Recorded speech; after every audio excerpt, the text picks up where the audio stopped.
أعوذ بالله من الشيطان الرجيم بسم الله الرحمن الرحيم الحمد لله اللهم صل على سيدنا محمد وعلى آل سيدنا محمد بحق لقد جاءكم رسول من أنفسكم عزيز عليه ما عنتم حريص عليكم بالمؤمنين رؤوف رحيم فإن تولوا فقل حسبي الله لا إله إلا هو عليه توكلت وهو رب العرش العظيم إن الله وملائكته يصلون على النبي يا أيها الذين آمنوا صلوا عليه وسلموا تسليما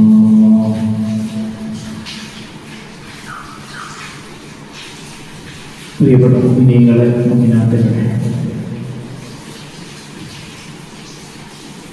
ബഹുമാനപ്പെട്ട വിശുദ്ധമായ ഖുർആനിലെ ഒന്നാമത്തെ അധ്യായമാകുന്ന ബഹുമാനപ്പെട്ട ഫാത്തിഹയിലെ ബിസ്മിയുടെ വിശദീകരണമാണ് നമ്മൾ കുറച്ചാഴ്ചകളായി പറഞ്ഞു വെക്കുന്നത്. ബഹുമാനപ്പെട്ട വിശുദ്ധമായ ബിസ്മില്ലാഹിർ റഹ്മാനിർ റഹീം എന്ന ആയത്തുൾപ്പെടെ 7 ആയത്തുകളാണ് നമസ്കാരത്തിൽ നാം പാരായണം ചെയ്യൽ നിർബന്ധമുള്ളത്. ആ ആയത്ത് നമ്മൾ ഉറക്കെ പാരായണം ചെയ്യൽ നമസ്കാരത്തിൽ ഇമാമിനെ സംബന്ധിച്ചിടത്തോളം മഗ്രിബ്, ഇശാ, സുബ്ഹി നമസ്കാരങ്ങളിൽ അത് സുന്നത്താണ്. എന്നാൽ മറ്റു ഖിറാഅത്തുകളിൽ നമ്മൾ സൗദിയിൽ നിന്നൊക്കെ ഉംറക്കൊക്കെ പോയ ആളുകൾ, ഹജ്ജിനൊക്കെ പോയ ആളുകൾക്കറിയാം, അവിടെ അൽഹംദു മുതലാണ് അവിടെ ഉറക്കെ ഊതി തുടങ്ങുന്നത്. അവർ ഔദും ബിസ്മിയും വളരെ പതിഞ്ഞ സ്വരത്തിൽ നമ്മൾ സാധാരണ അഊദു ബില്ലാഹി മിനശ് ശൈത്വാനിർ റജീം ഓതുന്ന പോലെ തന്നെയാണ് അവർ ബിസ്മില്ലാഹിർ റഹ്മാനിർ റഹീം എന്ന് ഓതുന്നത്. അപ്പോൾ നമ്മെ സംബന്ധിച്ചിടത്തോളം ബിസ്മില്ലാഹിർ റഹ്മാനിർ റഹീം എന്നത് ഉറക്കെ നമ്മൾ ജമാഅത്ത് സുന്നത്തുള്ള, ഉറക്കെ സൂറത്ത് ഓതൽ സുന്നത്തുള്ള, ഖുർആൻ ഓതൽ സുന്നത്തുള്ള നിസ്കാര സന്ദർഭങ്ങളായ മഗ്രിബ്, ഇശാ, സുബ്ഹി നിസ്കാരങ്ങളിൽ നമ്മൾ അങ്ങനെ ഉറക്കെ ഓതണം.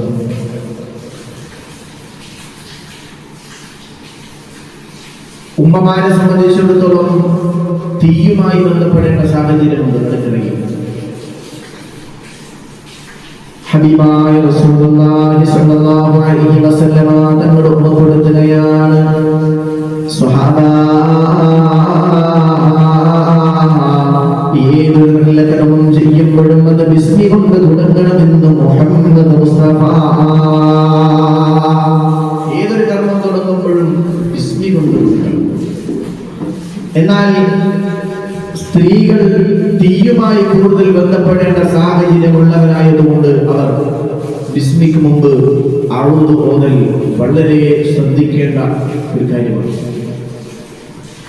ബഹുമാനപ്പെട്ട പരിശുദ്ധമായ ഖുർആൻ പറയുന്നുണ്ട്, വകാദാലിക ജഅൽനാ ലികുല്ലി നബിയ്യിൻ അദുആ ശയാതീനൽ ഇൻസി വൽ ജിന്നി യൂഹി ബഅദുഹും ഇലാ ബഅദ് സുഖ്റുഫൽ ഖൗലി ഗുറൂറാ എന്ന് വിശുദ്ധമായ ഖുർആൻ. വകദാലിക ജഅൽനാ ലികുല്ലി നബിയ്യിൻ അദുആ, എല്ലാ നബിമാർക്കും ശത്രുക്കളുണ്ട്, ഓരോ പ്രവാചകന്മാർക്കും ശത്രുക്കളുണ്ട്. എന്തിൽ നിന്ന്? ശയാതീനൽ ഇൻസി വൽ ജിന്നി, മനുഷ്യ വിഭാഗത്തിൽ നിന്നും ജിന്നി വിഭാഗത്തിൽ നിന്നും നബിമാർക്ക് ശത്രുക്കളുണ്ട്. നബിമാർക്കുണ്ടെങ്കിൽ മുഅ്മിനീങ്ങളായ ആളുകൾക്കൊക്കെ ഉണ്ടാവും. എന്തുകൊണ്ട്? അവർക്ക് നബിമാരെ ഇത്തിബാ ചെയ്യുന്ന, പിൻപറ്റുന്ന ആളുകളാണ്. അതുകൊണ്ട് നബിമാർക്കുള്ള പ്രയാസങ്ങൾ മുഴുവനും നബിമാരുടെ അനുയായികളാകുന്ന മുഅ്മിനീകൾക്കും ഉണ്ടാകും. ആരിൽ നിന്ന്? ശയാതീനൽ ഇൻസി വൽ ജിന്നി, മനുഷ്യ ജിന്ന് പിശാചുക്കളിൽ നിന്ന്. അപ്പൊ മനുഷ്യന്മാരുടെ കൂട്ടത്തിലും ശൈത്താന്മാര് ചിലരുടെ കുരുത്തങ്ങൾ കാണുമ്പോൾ നമ്മൾ അങ്ങനെ തന്നെ ചിലപ്പോ വിളിച്ചു പോവുകയും ചെയ്യും. അതുകൊണ്ടാണ് ആ വിഭാഗത്തിൽ നിന്നുള്ള ശർറിനെ തൊട്ട് നീ ആക്കണമെന്ന് പറഞ്ഞുകൊണ്ടാണ് പരിശുദ്ധമായ ഖുർആൻ അവസാനിച്ചു പോകുന്നത്. ഖുൽ അഊദു ബിറബ്ബിൻ നാസ് മലിക്കിൻ നാസ് ഇലാഹിൻ നാസ് മിൻ ശർരിൽ വസ്വാസിൽ ഖന്നാസ്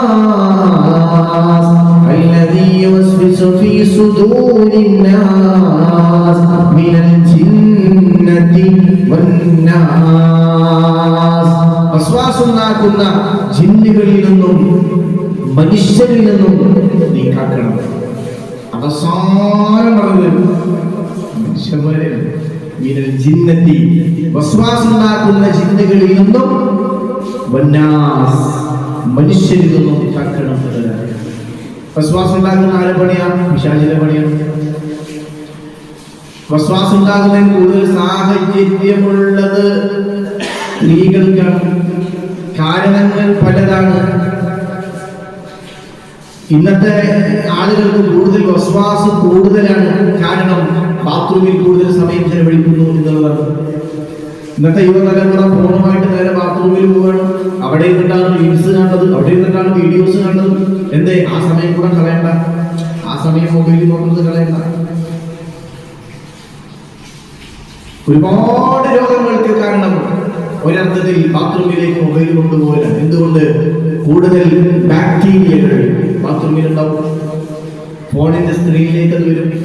നമ്മളെപ്പോഴും തോന്നുന്ന ആളുകളാണ്. ഒരാളുടെ കൈ കഴുകിയിട്ട് കയ്യിൽ നിന്ന് അണുക്കൾ നശിച്ചു പോകണമെങ്കിൽ 18 സെക്കൻഡ് നേരമെങ്കിലും തുടർച്ചയായി കൈ കഴുകുന്നതാണ്. നമ്മൾ കൊറോണയുടെ കാലത്ത് ഏറ്റവും കൂടുതൽ ഉപയോഗിച്ച സാധനം ഡെറ്റോളാണ്, അല്ലെ? ഡെറ്റോളിന്റെ പരസ്യം തന്നെ എന്താ? 99% അണുക്കള കൊല്ലുന്നു. അപ്പോഴും 1% ഗ്യാരണ്ടി പറയാൻ ഡെറ്റോളിൽ പോലും പറ്റിയിട്ടില്ല. ചാവുന്നുണ്ടോ ഇല്ലേ അത് വേറെ. പക്ഷേ നമ്മൾ മൊബൈൽ സ്ക്രീൻ സ്ക്രോൾ ചെയ്യുമ്പോൾ അതിലേക്ക് പറ്റിപ്പിടിച്ച എല്ലാ വൈറസുകളെയും അണുക്കളും നമ്മുടെ കൈകളിൽ ബാക്കിയാവുകയാണ്. ഭക്ഷണം കഴിക്കുന്ന സമയത്ത് കൈ കഴുകിയില്ലെങ്കിലും അതിനേക്കാളേറെ പ്രശ്നമാണ്. കഴുകുകയാണെങ്കിൽ തന്നെ എത്ര തവണ? 18 സെക്കൻഡ് നേരം കൈ കഴുകണം എന്നാലേ അണുക്കൾ പോവും. അതുകൊണ്ടാണ് ഹബീബായ മുത്തനബി പറയുന്നത്, സ്വഹാബാ, രാവിലെ നിങ്ങൾ എഴുന്നേൽക്കുമ്പോ ആദ്യം വുളൂ ചെയ്യുന്നതിന് മുമ്പേ, പല്ല് തേക്കുന്നതിന് മുമ്പേ, അൽഹംദുലില്ലാഹില്ലദീ അഹ്യാനി ബഅദമാ അമാതനി വഇലൈഹി നുശൂർ എന്ന ദുആ നിർവഹിച്ച് നിങ്ങൾ മലമൂത്ര വിസർജനത്തിന് കടന്നു പോകുമ്പോ, മലമൂത്ര വിസർജനം കഴിഞ്ഞാൽ അല്ലെങ്കിൽ മലമൂത്ര വിസർജനം ചെയ്തില്ലെങ്കിൽ ആദ്യം നിങ്ങൾ കർമ്മം ചെയ്യേണ്ടത് നിങ്ങളുടെ 2 മുൻകൈകൾ കഴുകലാണെന്ന് മുഹമ്മദ് മുസ്തഫ. എന്നിട്ട് നബി തങ്ങൾ പറഞ്ഞു, രാത്രിയിൽ നിങ്ങൾ ഉറങ്ങുന്ന സമയം നിങ്ങളുടെ കൈകൾ എവിടെയൊക്കെ സ്പർശിച്ചു എന്ന് നിങ്ങൾക്കറിയില്ലല്ലോ. അതുകൊണ്ട് രാവിലെ എഴുന്നേറ്റാൽ അൽഹംദുലില്ലാഹ് ചൊല്ലിയാൽ ആദ്യം ചെയ്യേണ്ട പരിപാടി മലമൂത്ര വിസർജനം ചെയ്യുകയാണെങ്കിൽ അത് കഴിഞ്ഞതിന് ശേഷം ആദ്യം ചെയ്യേണ്ട പരിപാടി കൈയ്യടുകൽ. നമ്മളെ സംബന്ധിച്ചിടത്തോളം രാവിലെ എഴുന്നേറ്റാൽ പിന്നെ നമുക്ക് നിസ്കരിക്കണം, വുളൂ എടുക്കണം, എന്ത് ചെയ്യും? കൈയ്യടുക്കും. എപ്പോഴും ഒരു മനുഷ്യൻ ശുദ്ധിയുള്ളതായിരിക്കും. അതുകൊണ്ട് അത് സുന്നത്തിൽപ്പെടുത്തി പരിശുദ്ധ റസൂലുള്ളാഹി. ഒരു മനുഷ്യന്റെ ആരോഗ്യം നിലനിർത്തുന്നതിൽ പ്രധാനപ്പെട്ട ഒരു ഘടകം കൈയെപ്പോഴും ശുദ്ധി ഉണ്ടാവുക എന്നതാണ്. രണ്ടാമത്തെ ഒരു കാര്യം മൂക്കെപ്പോഴും ശുദ്ധി ഉണ്ടാവുക എന്നതാണ്. തറവാസ്താദിന്റെ വൈദ്യുണ്ട്, മൂക്കിന്റെ ഉള്ളിലെ രോമം വെട്ടാൻ പാടില്ല. മൂക്കിൽ നിന്ന് പുറത്തേക്ക് നിൽക്കുന്ന രോമം വെട്ടിയൊതുക്കണം. ഏതുപോലെ? മീശ വെട്ടിയൊതുക്കും പോലെ.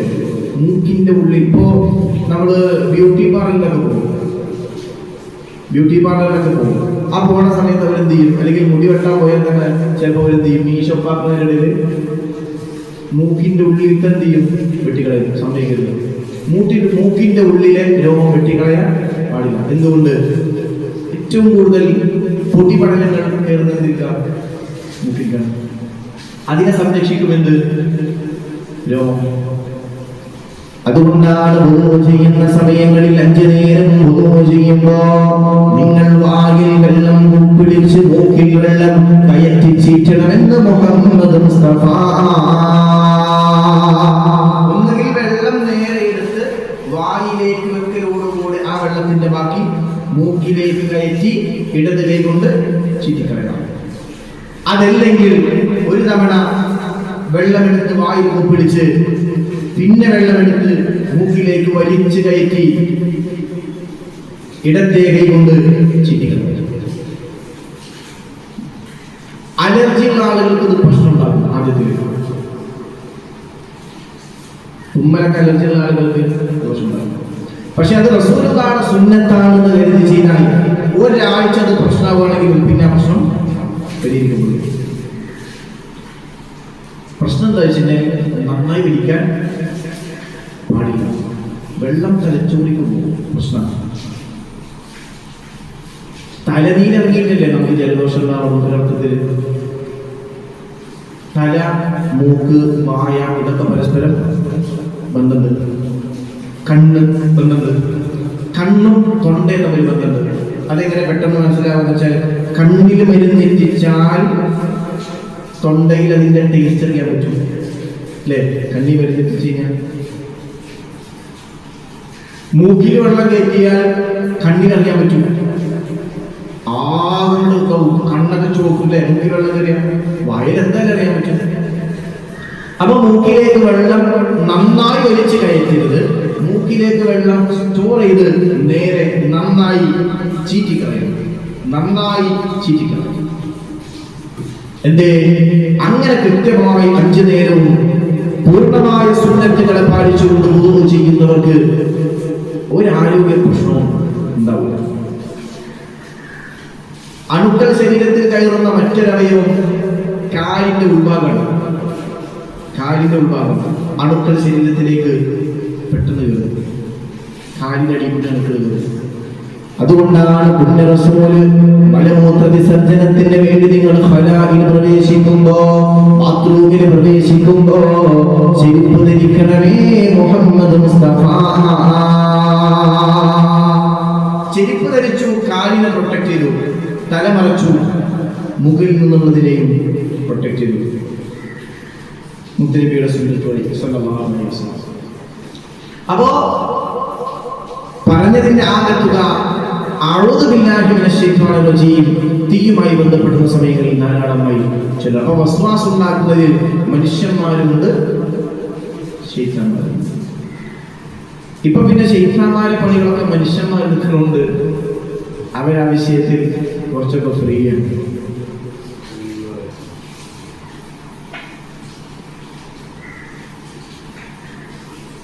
അപ്പോ തീയുമായി ബന്ധപ്പെടുന്നു എന്നതുകൊണ്ട് ഉമ്മമാര് അഊദു ബില്ലാഹി മിനശ് ശൈത്വാനിർ റജീം ബിസ്മില്ലാഹിർ റഹ്മാനിർ റഹീം എന്ന് ചൊല്ലിയിട്ടല്ലാതെ വീട്ടിൽ തീയുമായി ബന്ധപ്പെട്ട ഒരു കർമ്മവും ചെയ്യാൻ പാടില്ല.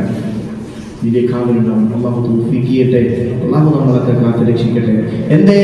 അള്ളാഹുവിന്റെ ഖുർആൻ പറഞ്ഞു ശയാത്തീനുൽ ഇൻസി മിനൽ ജിന്ന്. എല്ലാ നബിമാർക്കും പിശാചിൽ നിന്നും മനുഷ്യരിൽ നിന്നുമുള്ള ശത്രുക്കൾ ശൈത്താന്മാരുടെ ശത്രുണ്ടായിരുന്നു.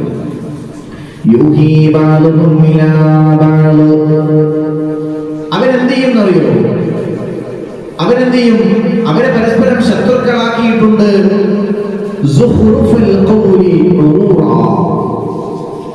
അവർ പരസ്പരം കബളിപ്പിക്കുന്ന ഭംഗിയുള്ള വാക്കുകൾ പറഞ്ഞ് അന്യോന്യം അവർ ദുർബോധനം ചെയ്യുമെന്ന് പരിശുദ്ധമായ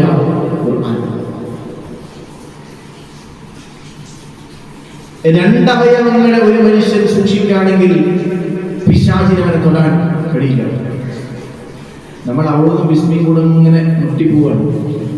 രണ്ടവയവങ്ങൾ ഒരാൾ സൂക്ഷിച്ചാൽ അവന് പിശാചിനെ തൊടാൻ കഴിയില്ല. രണ്ടവയവങ്ങൾ സൂക്ഷിച്ചാൽ. ഒന്ന് ചെവി, 2 കണ്ണ്. ചെവി, കണ്ണ്, ഈ രണ്ടവയവങ്ങളെ സൂക്ഷിച്ചാൽ പിശാചിനവനെ സ്വാധീനിക്കാൻ ഒരു കഴിവും ഒരു സാഹചര്യവും ഉണ്ടാവില്ല. ഗീബത്ത് പറയുന്നത് എപ്പോഴാ? കേൾക്കുമ്പോ.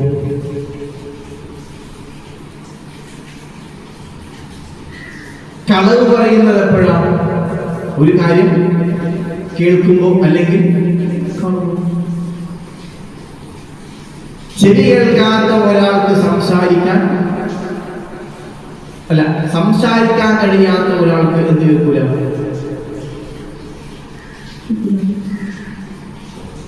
പിശാച് ഏറ്റവും കൂടുതൽ ഒരു മനുഷ്യന് സ്വാധീനം ഉണ്ടാക്കുക ചെവിയില. അതുകൊണ്ടൊരു മനുഷ്യന്റെ ബാലൻസ് എന്തുപോലെ ചെവിയിലല്ലേ? ചില ആളുകളല്ലേ ബാലൻസിന് തെറ്റുന്നുണ്ട്. എന്റെ പ്രശ്നം ചെവിയാണ്. അതുകൊണ്ട് ഒരു കുട്ടി ജന്മം നൽകപ്പെട്ടാൽ, ഒരു കുഞ്ഞ് പറഞ്ഞാൽ ആദ്യം ചെയ്യണം, വലത്തെ ചെവിയിൽ ബാങ്കും ഇടത്തെ ചെവിയിൽ ഇഖാമത്തും. ആദ്യം ആ കുട്ടി കേൾക്കേണ്ടത് അല്ലാഹ് എന്ന പേരാണ്. എന്തേ? ആ കുട്ടിയുടെ ബാലൻസിങ് അല്ലാഹ് എന്ന ഇസ്മിലായി നിലനിർത്താൻ പോവുകയാണ്. അതാണ് കൃത്യമായ ബാലൻസ്. അതൊരു നൂറാനിയത്താണ്. അതൊരു ശരീരത്തിൽ അള്ളാഹു നൽകുന്ന, അള്ളാഹുവിന്റെ വചനം കൊണ്ടുണ്ടാകുന്ന ഒരു നൂറാനിയത്തിനെ ഒരു സ്വാലിഹായ മനുഷ്യനിലൂടെ നമ്മൾ ബാങ്കിന്റെ വചനങ്ങളായി ആ കുട്ടിയുടെ ചെവിയിലേക്ക് ഒതുക്കി കൊടുക്കുക. വലത്തെ ചെവിയിൽ ബാങ്കും ഇടത്തെ ചെവിയിൽ ഇഖാമത്തും. ചുരുക്കം പറഞ്ഞാൽ തീയുമായി ബന്ധപ്പെടുന്ന സമയം ഒരു കാരണവശാലും ഉമ്മമാർ ഔദും ബിസ്മിയും ഓതാതെ അതുമായി ബന്ധപ്പെടാൻ പാടില്ല എന്ന് ഓർമ്മപ്പെടുത്താൻ. പ്രിയപ്പെട്ട മുഅ്മിനീങ്ങളെ, അള്ളാഹുവിന്റെ പരിശുദ്ധമായ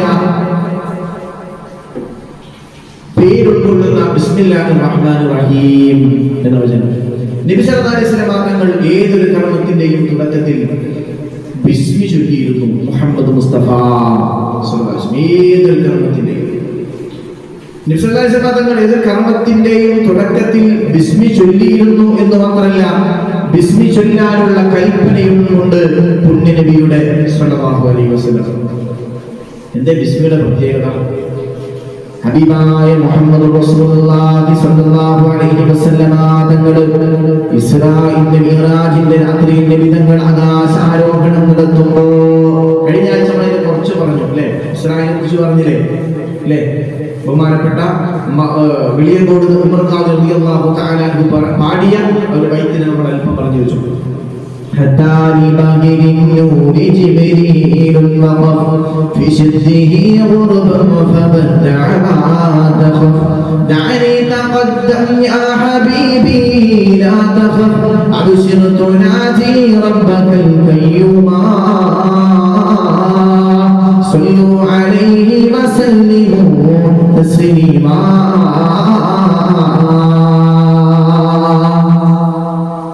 ബഹറുൽ നൂറിന്റെ അടുക്കലെത്തിയപ്പോ നിബിതങ്ങൾ നിന്നു, ജിബ്രീൽ നിന്നു. നിബിതങ്ങൾ അവിടുന്ന് കടന്നു പോകാൻ വേണ്ടി പറഞ്ഞു. അള്ളാഹുവിൽ നിന്ന് സമ്മാനം വാങ്ങി തിരിച്ചു. ഇതിനു മുമ്പ് നിബിതങ്ങൾ സ്വർഗവും നരകവും കാണുന്നത്. മനോഹരമായ സ്വർഗത്തെ നിബിതങ്ങൾ ഇങ്ങനെ കണ്ടുകൊണ്ടിരിക്കുമ്പോൾ നബി സല്ലല്ലാഹു അലൈഹി വസല്ലം തങ്ങൾ വെള്ളമൊഴുകുന്ന സ്വർഗത്തിൽ വെള്ളവും പാലും കള്ളും തേനിന്റെയും 4 അരുവികളെ നിബിതങ്ങൾ കാണുന്നു. ഈ 4 അരുവികളെ കാണുമ്പോൾ ഹബീബായ മുത്തനബി സല്ലല്ലാഹു അലൈഹി വസല്ലം തങ്ങൾ ജിബ്രീൽ അലൈഹിസ്സലാത്തു വസ്സലാമിനോട് ചോദിച്ചു, ജിബ്രീലേ, ഇത് എവിടുന്നാണ് വരുന്നത്? ഇത് എവിടേക്കാണ് പോകുന്നത്? ജിബ്രീൽ അലൈഹിസ്സലാത്തു വസ്സലാം പറഞ്ഞു, നബിയെ, എവിടെ നിന്നാണ് വരുന്നത് എന്നറിയില്ല, പോകുന്നത് അങ്ങ് നാളെ സ്വർഗത്തിൽ കൂടി കൊടുക്കാനിരിക്കുന്ന ഹൗദുൽ കൗസറിലേക്കാണെന്ന് സയ്യിദുനാ ജിബ്രീൽ അലൈഹിസ്സലാം. പോണത് ഹൗദുൽ കൗസറിലേക്കാണ്, വരുന്നത് ഇവിടെ നിന്നൊരു ഇല്ല. അങ്ങനെ ഹബീബായ മുത്തനബി തങ്ങൾ ദുആ ചെയ്യുകയാണ്, ഈ സ്വർഗത്തിൽ എവിടെ നിന്നാണ് 4 അരുവികൾ ഒഴുകുന്നതെന്ന് എനിക്കൊന്ന് അറിയിച്ചു തരുമോ അല്ലാഹ്? ഇവിടെ നിന്നാണ് 4 അരുവികളുടെ തുടക്കമെന്നൊന്ന് അറിയിച്ചു തരുമോ? ആ നേരത്തെ അല്ലാഹു റബ്ബുൽ ഇസ്സത്ത് ഒരു മലക്കിനെ ഹബീബായ മുത്തനബിയിലേക്ക് പറഞ്ഞയക്കുകയാണ്. അസ്സലാമു അലൈക യാ റസൂലല്ലാഹ് എന്ന് പറഞ്ഞ ഹബീബിനോട് സലാം പറഞ്ഞ മലക്ക് കടന്നു വരുമ്പോ, ഹബീബിനോട് സലാം പറയുമ്പോൾ ആ മലക്കിന് നബിതങ്ങൾ സലാം മടക്കുമ്പോൾ ഹബീബായ മുത്തുനബിയോട് പറയുന്ന, നബിയേ, അങ്ങയുടെ കണ്ണൊന്ന് മൂടിക്കെട്ടണം നബിയേ, ഒരു രഹസ്യമുള്ള സ്ഥലത്തേക്കാണ് പോകുന്നത്, അതുകൊണ്ട് അങ്ങയുടെ കണ്ണൊന്ന് മൂടിക്കെട്ടണം റസൂലേ. പോവുകയാണ്. ആ മലക്ക് ഹബീബിനെയും കൊണ്ടുപോവുകയാണ്. റസൂലുള്ളാഹിയെ കൊണ്ടുപോയിട്ട് ഒരു മനോഹരമായ ഒരു വിശാലമായ ഒരു മരത്തിന്റെ ചുവട്ടിലെത്തിയപ്പോ നബി തങ്ങളുടെ മുഖത്ത് നിന്ന് ആ കെട്ടങ്ങ് മാറ്റി. നബി തങ്ങളുടെ മുഖത്ത് നിന്ന് ആ കെട്ടങ്ങട്ട് മാറ്റിയിട്ട് നോക്കുമ്പോ നബി സല്ലല്ലാഹു അലൈഹി വസല്ലം തങ്ങൾ മനോഹരമായ ഒരു വെള്ള കുബ്ബ കാണുന്നു. താഴേക്ക് ഇങ്ങനെ നോക്കിയപ്പോ ഒരു മനോഹരമായ വലിയൊരു കുബ്ബ ഇങ്ങനെ കാണുന്നു. ആ കുബ്ബക്ക് സ്വർണത്തിനാലുള്ള ഒരു കവാടം, മനോഹരമായ വിശാലമായ ഒരു മരത്തിന്റെ ചുവട്ടിൽ വെള്ളക്കുബ്ബയുള്ള ഒരു പർവ്വതം പോലെ വെള്ളക്കുബ്ബം ഇങ്ങനെ നിൽക്കുകയും അതിന് സ്വർണത്തിന്റെ ഒരു കവാടവും ആ കവാടത്തിന് ഒരു പൂട്ടുമുണ്ട്. പക്ഷെ അതിന്റെ കൂടെ ചാവി ഇല്ല, പൂട്ടുണ്ട്. അങ്ങനെ നബി സല്ലല്ലാഹു അലൈഹി വസല്ലം തങ്ങൾ ചോദിച്ചു, എന്താണ് ഇതിൽ അത്ഭുതം? അപ്പൊ ആ മലക്ക് പറഞ്ഞു, നബിയേ, ഈ കാണുന്ന ഈ വെള്ളക്കുബ്ബയുടെ ചോട്ടിൽ നിന്നാണ് വെള്ളത്തിനാലുള്ള, പാലിനാലുള്ള, കള്ളിനാലുള്ള, തേനിനാലുള്ള അരുവികൾ പുറപ്പെടുന്നത് എന്ന മലക്ക് പറഞ്ഞു ഹബീബായ മുത്തുനബിയോട് സ്വല്ലല്ലാഹു അലൈഹി വസല്ലം. അപ്പോൾ നബി സല്ലല്ലാഹു അലൈഹി വസല്ലം തങ്ങൾ ചോദിച്ചു, അതെങ്ങനെ? അപ്പോഴാണ് മറുപടി പറയുന്നത് ബഹുമാനപ്പെട്ട അപ്പൊ നബിയോട് പറഞ്ഞു, നബി നമ്മൾ ചോദിച്ചു, അല്ല അതിനുള്ളിൽ കയറാൻ പറ്റുമോ? അപ്പൊ ഈ മലക്ക് പറഞ്ഞു, പറ്റും. അപ്പൊ നബി നമ്മൾ ചോദിച്ചു, അല്ല അതിലേക്ക് കയറണമെങ്കിൽ ഊട്ടിക്കല്ലേ, ചായ വേണ്ട? അപ്പൊ ഹബീബിനോട് പറയുന്നു, യാ റസൂലല്ലാഹ്, ആ ചാവി അങ്ങയുടെ നാവിലുള്ള വചനമാണ് റസൂലേ.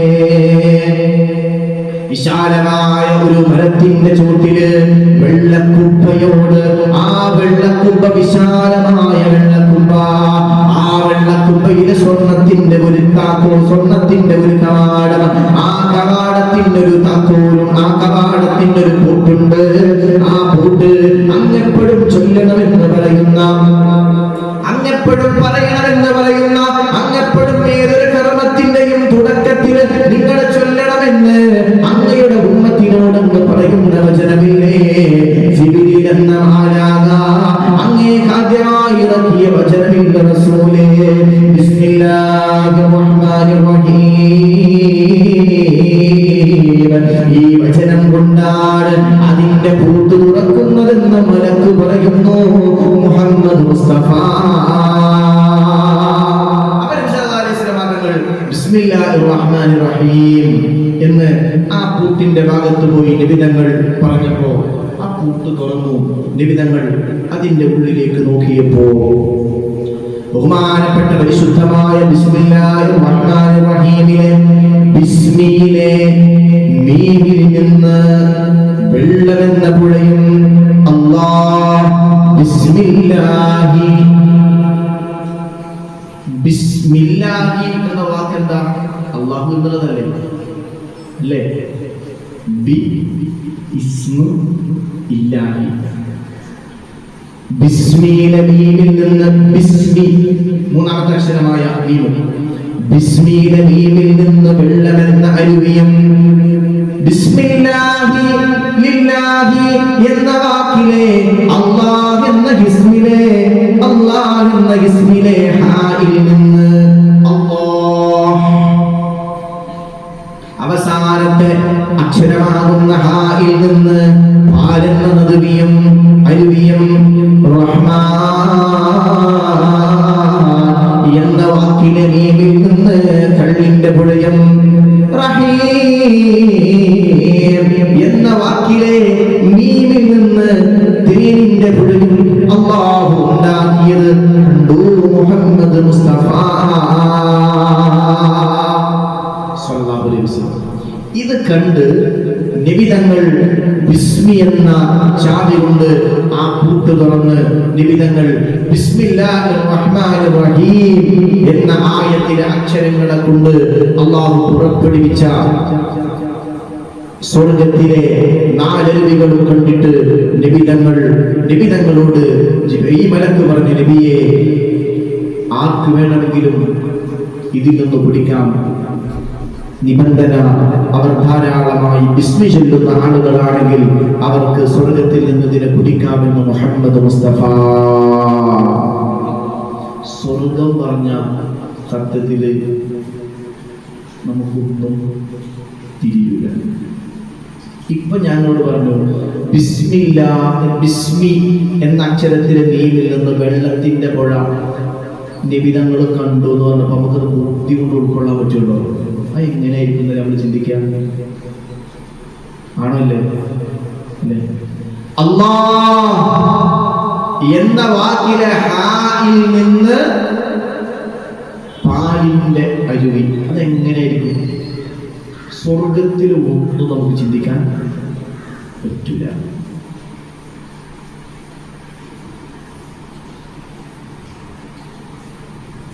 പക്ഷേ ഒരു കാര്യം ഉറപ്പാണ്, ഇത് പറഞ്ഞ ആൾ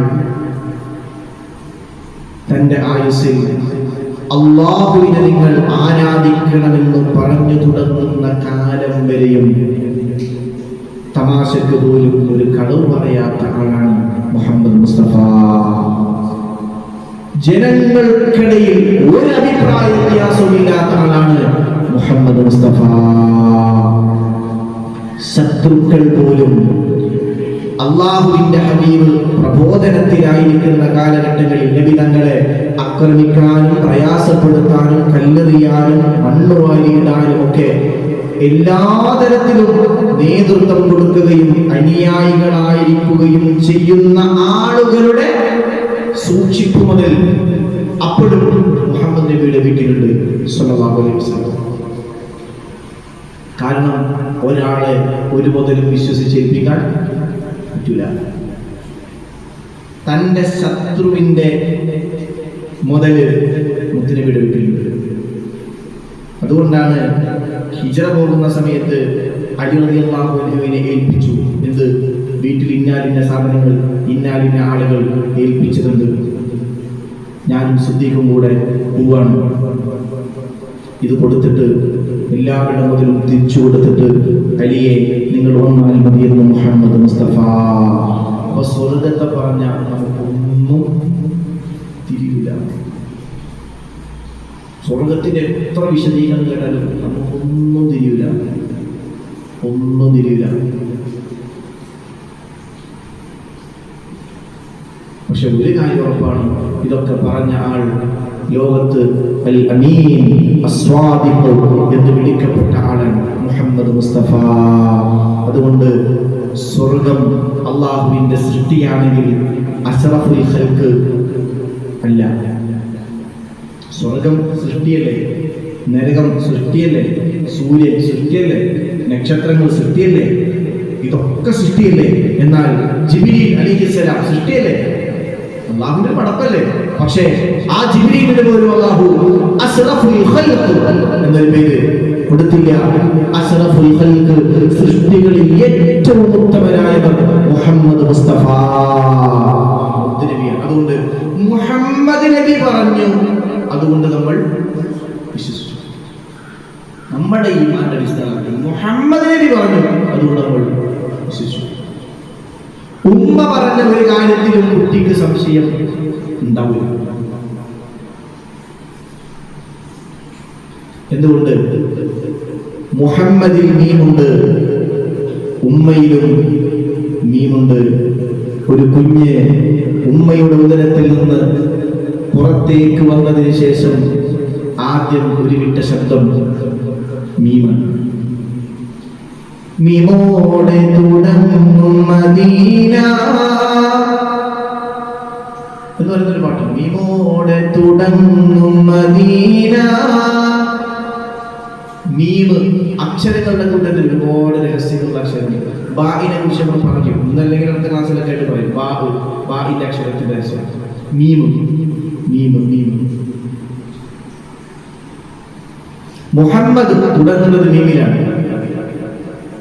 അഹ്മദിൽ മീമുണ്ട്.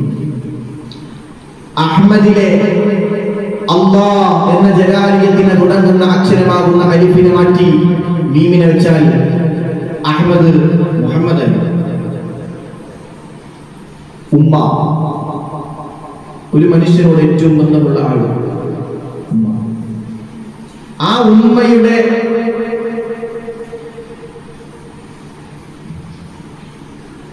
പേര് തന്നെ ഒരു കുഞ്ഞ് കരയുമ്പോ വിളിക്കും. ഉമ്മാടെ നടിയുട്ടി കരഞ്ഞാലും ഉമ്മ, വാപ്പാടെ നടിയുട്ടി കരഞ്ഞാലും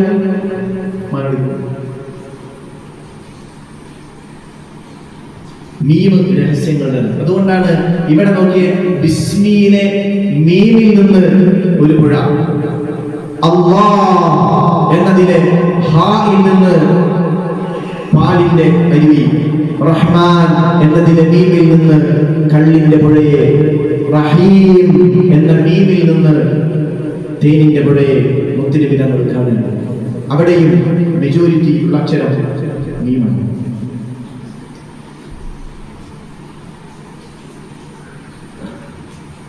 അപ്പോ മുത്തുനബി നിങ്ങൾ പറഞ്ഞു എന്നുള്ളത് കൊണ്ടാണ് നമ്മൾ എന്തൊന്നിനെയും വിശ്വസിക്കുന്നത്. നമ്മുടെ ഈമാനിന്റെ മദ്ഹർ മുഹമ്മദ് മുസ്തഫ, നമ്മുടെ ഈമാനിന്റെ വെളിച്ചം മുഹമ്മദ് മുസ്തഫ.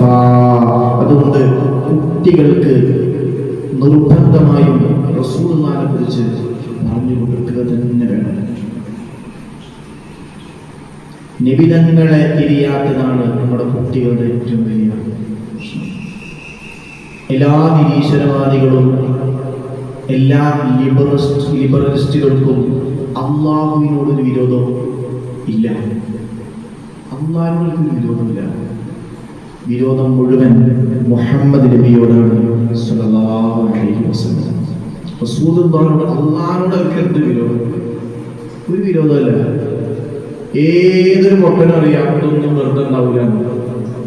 ഏതൊരു പൊട്ടനും, ഇപ്പൊ നമ്മൾ ഫോൺ ഉപയോഗിക്കണില്ലേ, ഫോൺ പെട്ടെന്ന് പൊട്ടി വീണതാണ് ഇല്ലല്ലോ. എന്തൊരു സാധനം വെറുതെ ഉണ്ടാവില്ല. എല്ലോ ബുദ്ധിയുള്ളവർ ബുദ്ധിയില്ലാത്തത് അന്തമുള്ള എല്ലാവർക്കും തിരിയും. പക്ഷേ വിമർശനം എന്താ? മുഹമ്മദ് നബിയിലേക്ക് ഏതൊരാളുടെയും അടിസ്ഥാനപരമായ പ്രശ്നം മുത്തുനബിയെ ചീത്ത വിളിക്കണം, മുത്തുനബിയെ കളിയാക്കണം, മുത്തുനബിയെ ആക്ഷേപിക്കണം. അതാണ് എല്ലാ മതനിരാസകന്റെയും എല്ലാ ലിബറലിസ്റ്റ് ചിന്തകന്റെയും പരിഹാരം. ഒറ്റ പരിഹാരമുള്ളൂ, കുട്ടികൾക്ക് റസൂലുള്ളാഹിനെ നന്നായി പറഞ്ഞു കൊടുക്കാം. നമ്മുടെ മക്കളൊക്കെ നമ്മൾ പറയും നമ്മളെ മക്കളൊക്കെ വിടക്കായി ഇല്ല, അവിടെ ഉള്ളിൻ്റെ ഉള്ളിൽ ഈമാനുണ്ട്. പക്ഷെ നമുക്കത് കണ്ടെത്താൻ പറ്റാത്തതുകൊണ്ടാണ്. ഇപ്പൊ ഞാൻ ഇന്നലെ സുപ്രഭാതത്തിന്റെ മീറ്റിംഗ് ഉണ്ടായിരുന്നു തൃശ്ശൂർ.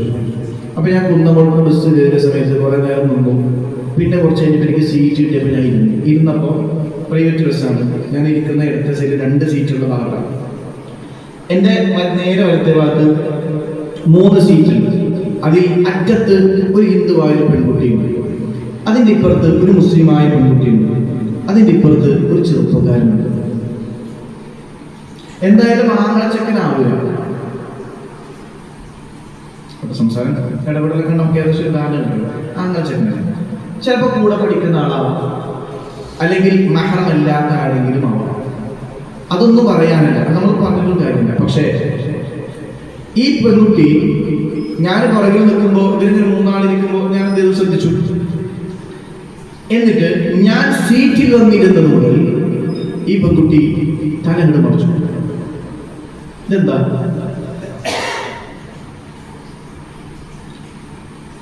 ഇതെന്തുകൊണ്ടുണ്ടായി? അവരുടെ ഉള്ളിനുള്ളിൽ എന്തുണ്ട്? ഈമാൻ. എവിടെയോ ഒരു ഈമാന്റെ പ്രശ്നം. അത് മൊയ്യരാവണമെന്നില്ല. ഒരു വെള്ള വസ്ത്രം ഇട്ട് തൊപ്പിട്ട്, നമ്മൾ സാധാരണ നമ്മൾ തൊപ്പിടാറില്ലേ, ഒരു വെള്ള വസ്ത്രം ഇട്ട് നമ്മൾ തൊപ്പിട്ട് ഒരാൾ വന്നാലും അയാൾ എന്ത് ചെയ്യും? പെണ്ണുകൾ എന്ത് ചെയ്യും? എന്തേ? അത് എവിടെയോ ഒരു ഈമാന്റെ പോയിന്റ് കഴിഞ്ഞു. എൻ്റെ ഉസ്താദ് പറഞ്ഞ സംഭവമുണ്ട്. ഉസ്താദ് മുഹറം 10-ന്റെ സമയത്ത് 9-10-ന്റെ സമയത്ത് ഉസ്താദ് യാത്ര ചെയ്യണം. ട്രെയിൻ യാത്രയുടെ സമയത്ത് അന്ന് വരെ കയ്യിലുള്ള വെള്ളമൊക്കെ തീർന്നു. അജ്മീറി കൊന്നോട് ദൂരെ യാത്ര കഴിഞ്ഞ് വരിക. അവരുടെ കയ്യിലുള്ള വെള്ളം തീർന്നു. അപ്പോൾ ബാങ്ക് കൊടുക്കുന്ന സമയം. അപ്പോൾ ആ സമയത്ത് ഇവരുടെ കമ്പാർട്ട്മെന്റിൽ ഒരു പെൺകുട്ടി വന്നിരുന്നു. അവളെ കണ്ടപ്പോൾ ഒരു മുസ്ലിം ഒന്നും തോന്നുന്നില്ല, കാരണം വസ്ത്രങ്ങളൊന്നുമില്ല, ഷാൾ ഇട്ടിട്ടുണ്ട്. എന്നാ നമ്മൾ പറയുന്ന പോലെ ഒരു മുസ്ലിമിന്റെ വസ്ത്രവിധാനത്തോട് യോജിച്ചൊരു വസ്ത്രവിധാനമൊന്നുമല്ല. അങ്ങനെ ഈ പെൺകുട്ടി വന്നിരുന്ന് ബാങ്ക് കൊടുക്കുന്ന സമയം അപ്പോൾ എന്ത് ചെയ്തു, അങ്ങനെ വാച്ചൊക്കെ നോക്കി ഏകദേശം അവിടുത്തെ സമയം, അഥവാ ആ യാത്ര ചെയ്യുന്ന സമയം, ആ സ്ഥലത്തെ ബാങ്കിന്റെ സമയം, മറ്റു കാര്യങ്ങളൊക്കെ നമുക്ക് നോമ്പറക്കാൻ വേണ്ടി നിൽക്കുന്ന സമയത്ത് ഒന്നുമില്ല. നോമ്പറക്കാൻ ഒന്നുമില്ല. ഈത്തപ്പഴോ അങ്ങനെ എന്തോ ഉണ്ട്, വെള്ളമല്ല, വെള്ളമല്ല, ഈത്തപ്പഴം വെച്ചുണ്ട്. ബാങ്ക് കൊടുക്കാനുള്ള സമയമായപ്പോ ഈ പെൺകുട്ടി ബാഗ് തുറന്നിട്ട് അതിൽ നിന്ന് ഒരു ടിഫിൻ ബോക്സ് എടുത്തു, തലയിൽ തട്ടിട്ടു. നോമ്പണം. ഏത് നോമ്പ? മുഹറത്തിലെ സുന്നത്ത് നോമ്പ്. പറയാണ്, എനിക്കൊരുപാട് തരാൻ വേണ്ടി നിർബന്ധിച്ചു. കുറെ നിർബന്ധിച്ചപ്പോൾ ഞാൻ ചെയ്തു, വാങ്ങി. എന്റെ കൂടെ 1-2 ആളുകളുണ്ട്, ഞങ്ങളൊക്കെ വാങ്ങി. എന്തെങ്കിലും നമുക്ക് മനസ്സിലായത്?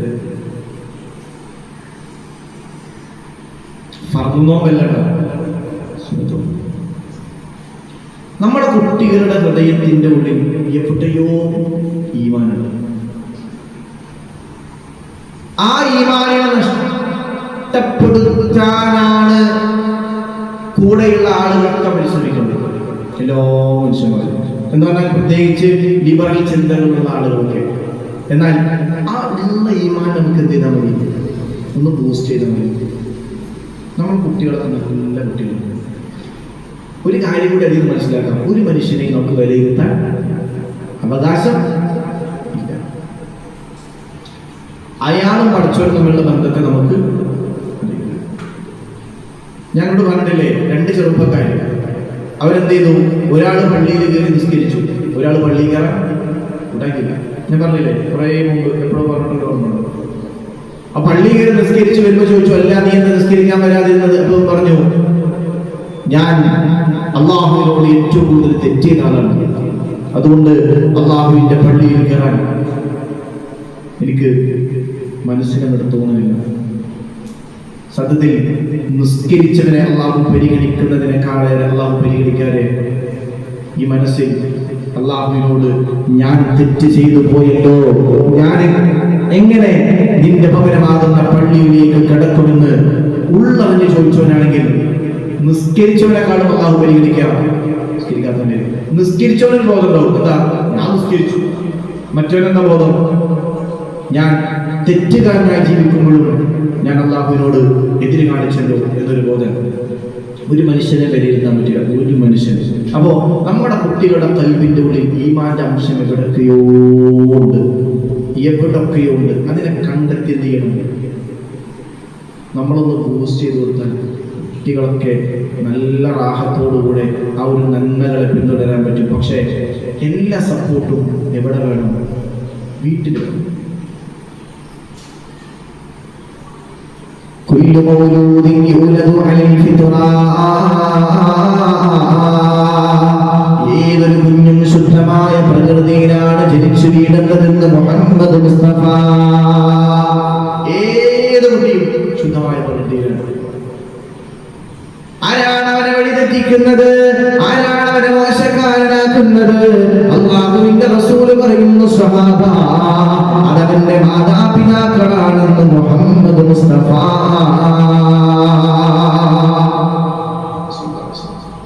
ചെറിയ കുട്ടിയായിരിക്കുമ്പോൾ നമ്മൾ വസ്ത്രത്തിന്റെ കാര്യത്തിൽ മാത്രം ശ്രദ്ധിച്ചില്ല, വലുതായി ശ്രദ്ധിക്കാൻ പറ്റൂല. നിന്റെ മുമ്പിൽ ഇരിക്കണങ്ങളൊക്കെ ചെറുപ്പത്തിൽ നിസ്കാരം തുടങ്ങിയ ആൾക്കാരല്ലേ? ആണല്ലേ? അല്ല, ചെറുപ്പത്തിൽ നിസ്കാരം തുടങ്ങിയവർക്ക് നന്നായി അതിനെ കൊണ്ടുനടക്കാൻ പറ്റും. എൻ്റെ ഉമ്മൊക്കെ പറഞ്ഞിട്ടുണ്ട്, ഞാനൊക്കെ ഉമ്മ പറഞ്ഞിട്ടുണ്ട്, 6 വയസ്സുള്ളപ്പോൾ 6-7 വയസ്സുള്ളപ്പോൾ ചെയ്തിട്ടുണ്ട് നിസ്കാരം തുടങ്ങിയിട്ടുണ്ട്. ചെറുപ്പത്തിൽ തുടങ്ങിയാൽ അത് എന്തെങ്കിലും ഒരു കാരണത്താൽ അത് കല ആയിപ്പോയാൽ ഭയങ്കര ടെൻഷനായിരിക്കും. കല ആയത് അംഗീകരിക്കപ്പെടുന്ന കാര്യത്തിനാണെങ്കിൽ പോലും അതൊരു വക്കത്തിൽ അവർക്ക് നഷ്ടപ്പെട്ടാൽ ഭയങ്കര ടെൻഷനായിരിക്കും. അതിൻ്റെ ചെറുപ്പത്തിലൊരു നന്മ ഒരാൾ തുടങ്ങിയാൽ അതെന്ത് ചെയ്യും? മരണം വരെ സമയം. മറ്റേത് പിന്നെ നമ്മൾ ഉണ്ടാക്കിയെടുക്കുന്നതാണ്. ഉണ്ടാക്കിയെടുത്താലും എന്ത് ചെയ്യും? ആ ഒരു അവസ്ഥയിലേക്ക് എത്തും. പക്ഷെ ചെറുപ്പത്തിൽ തുടങ്ങി അത്ര ടേസ്റ്റ് ഉണ്ടാവില്ല. എന്തൊന്നും കുട്ടികൾക്ക് ചെറുപ്പത്തിൽ കൊടുക്കാൻ പറ്റുള്ളൂ. നടുക്ക് വെച്ച് നിർത്തിയാൽ പിന്നെ വീണ്ടും തൗഫീഖ് ഉണ്ടെങ്കിൽ തുടങ്ങും. പക്ഷെ ചെറുപ്പത്തിലുള്ളത്, ചെറുപ്പത്തിൽ പഠിക്കുന്നതൊക്കെ ശരിക്ക് ഒരു ഓർമ്മപ്പെടുത്തിയാൽ പെട്ടെന്ന് റിക്കവറി വരാൻ പറ്റും. ഉദാഹരണം പറഞ്ഞാൽ മദ്രസയില്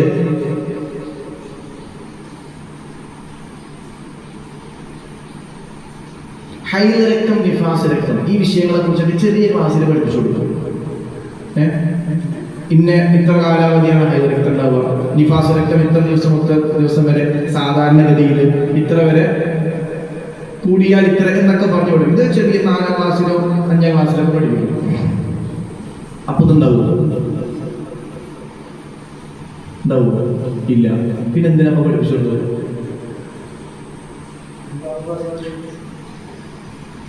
ഉണ്ടാകുമ്പോ ഒരു ഓർമ്മപ്പെടുത്തൽ മതി. ഇനി ഹൈദരക്തം, നിഫാസ് രക്തം വന്നു, ഇതൊക്കെ ഉണ്ടെങ്കിലും ആ സമയത്ത് ആരിപ്പ കൈകാര്യം ചെയ്യും? ഉമ്മ കൈകാര്യം ചെയ്യും. അപ്പൊ ഉമ്മ കൈകാര്യം ചെയ്താൽ കുട്ടിക്കത് ഓർമ്മ വരും. എങ്ങനെയാ വെച്ച് കഴിഞ്ഞാല്, ഇപ്പൊ ആദ്യമായിട്ട് കുട്ടി ഹൈദരക്തം ഉണ്ടായി കഴിഞ്ഞാൽ എന്ത് പറയും? ഈ കുറച്ച് ദിവസം എന്ത് ചെയ്യണ്ട, ഖുർആൻ തുടങ്ങണ്ടെന്ന് പറയും. കുറച്ച് ദിവസം തുടങ്ങണ്ടെന്ന് പറയും. ശുദ്ധിയായാലും എന്ത് പറയും? ഒരു 7 ദിവസമായില്ലേ, അല്ലെങ്കിൽ 8 ദിവസമായില്ലേ, 5 ദിവസമായില്ലേ, ഇനി എന്ത് ചെയ്തോ തൊട്ടോ. അപ്പൊ കുട്ടിക്ക് എന്ത് ഓർമ്മ വന്ന്? പണ്ട് നമ്മൾ പഠിച്ചിട്ടുണ്ട്, ഹൈദരക്തം ചുരുങ്ങിയത് ഇത്ര ദിവസം, കൂടിയാൽ ഇത്ര ദിവസം, സാധാരണ ഇത്ര ദിവസം.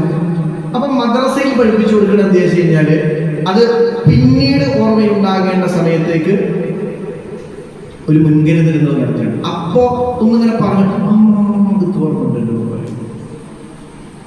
അതിനാണ് സത്യത്തിൽ എന്ത് മദ്രസ. മദ്രസയിൽ പ്രാക്ടിക്കൽ നടക്കാൻ സാധ്യത കുറവാണ്. പിന്നെ നമ്മൾ മെനക്കെട്ടുള്ള എന്ത് ചെയ്യാണ്? നിസ്കാര പരിശീലനം നമ്മൾ എന്ത് ചെയ്തു? പ്രാക്ടിക്കലായിട്ട് കൊണ്ടുവന്നത്. അപ്പോ പ്രാക്ടിക്കൽ നടക്കുക മദ്രസയിൽ സത്യത്തിലുള്ള സന്ദർഭവും സാഹചര്യവും ഒന്നും ഇല്ല. പക്ഷെ പഠിപ്പിച്ചത് എന്ത് ചെയ്യും? ഇപ്പോ നമ്മള് നിസ്കാരത്തിന്റെ ഫർളുകൾ കാണാതെ പഠിച്ചു, വല്ല കാര്യമുണ്ടോ? ഇപ്പൊ നമ്മൾ നിസ്കാരത്തിന്റെ ഫർളുകൾ എത്ര ചെന്ന് അറിയോ? ഇല്ല. പക്ഷെ നിങ്ങൾക്ക് നിസ്കാരം അതിന്റെ എല്ലാ ഫർളുകളും വായിച്ചിട്ട് നിസ്കരിക്കാൻ അറിയില്ലേ? ഇത്രല്ലേ ആവശ്യമുള്ളൂ. 14 അത്രല്ലേ ആവശ്യമുള്ളൂ. പക്ഷെ അത് എന്തിനാ അവിടെ പഠിപ്പിച്ചു കൊടുത്തു? ഇനിയിപ്പോ അതെ, ഫാത്തിഹ പറഞ്ഞോ, ഫാത്തിഹ മറക്കരുത്. ഫാത്തിഹ എന്തായാലും പറഞ്ഞോ, സൂറത്തുക്കൾ ഒതിരി കുഴപ്പമില്ല.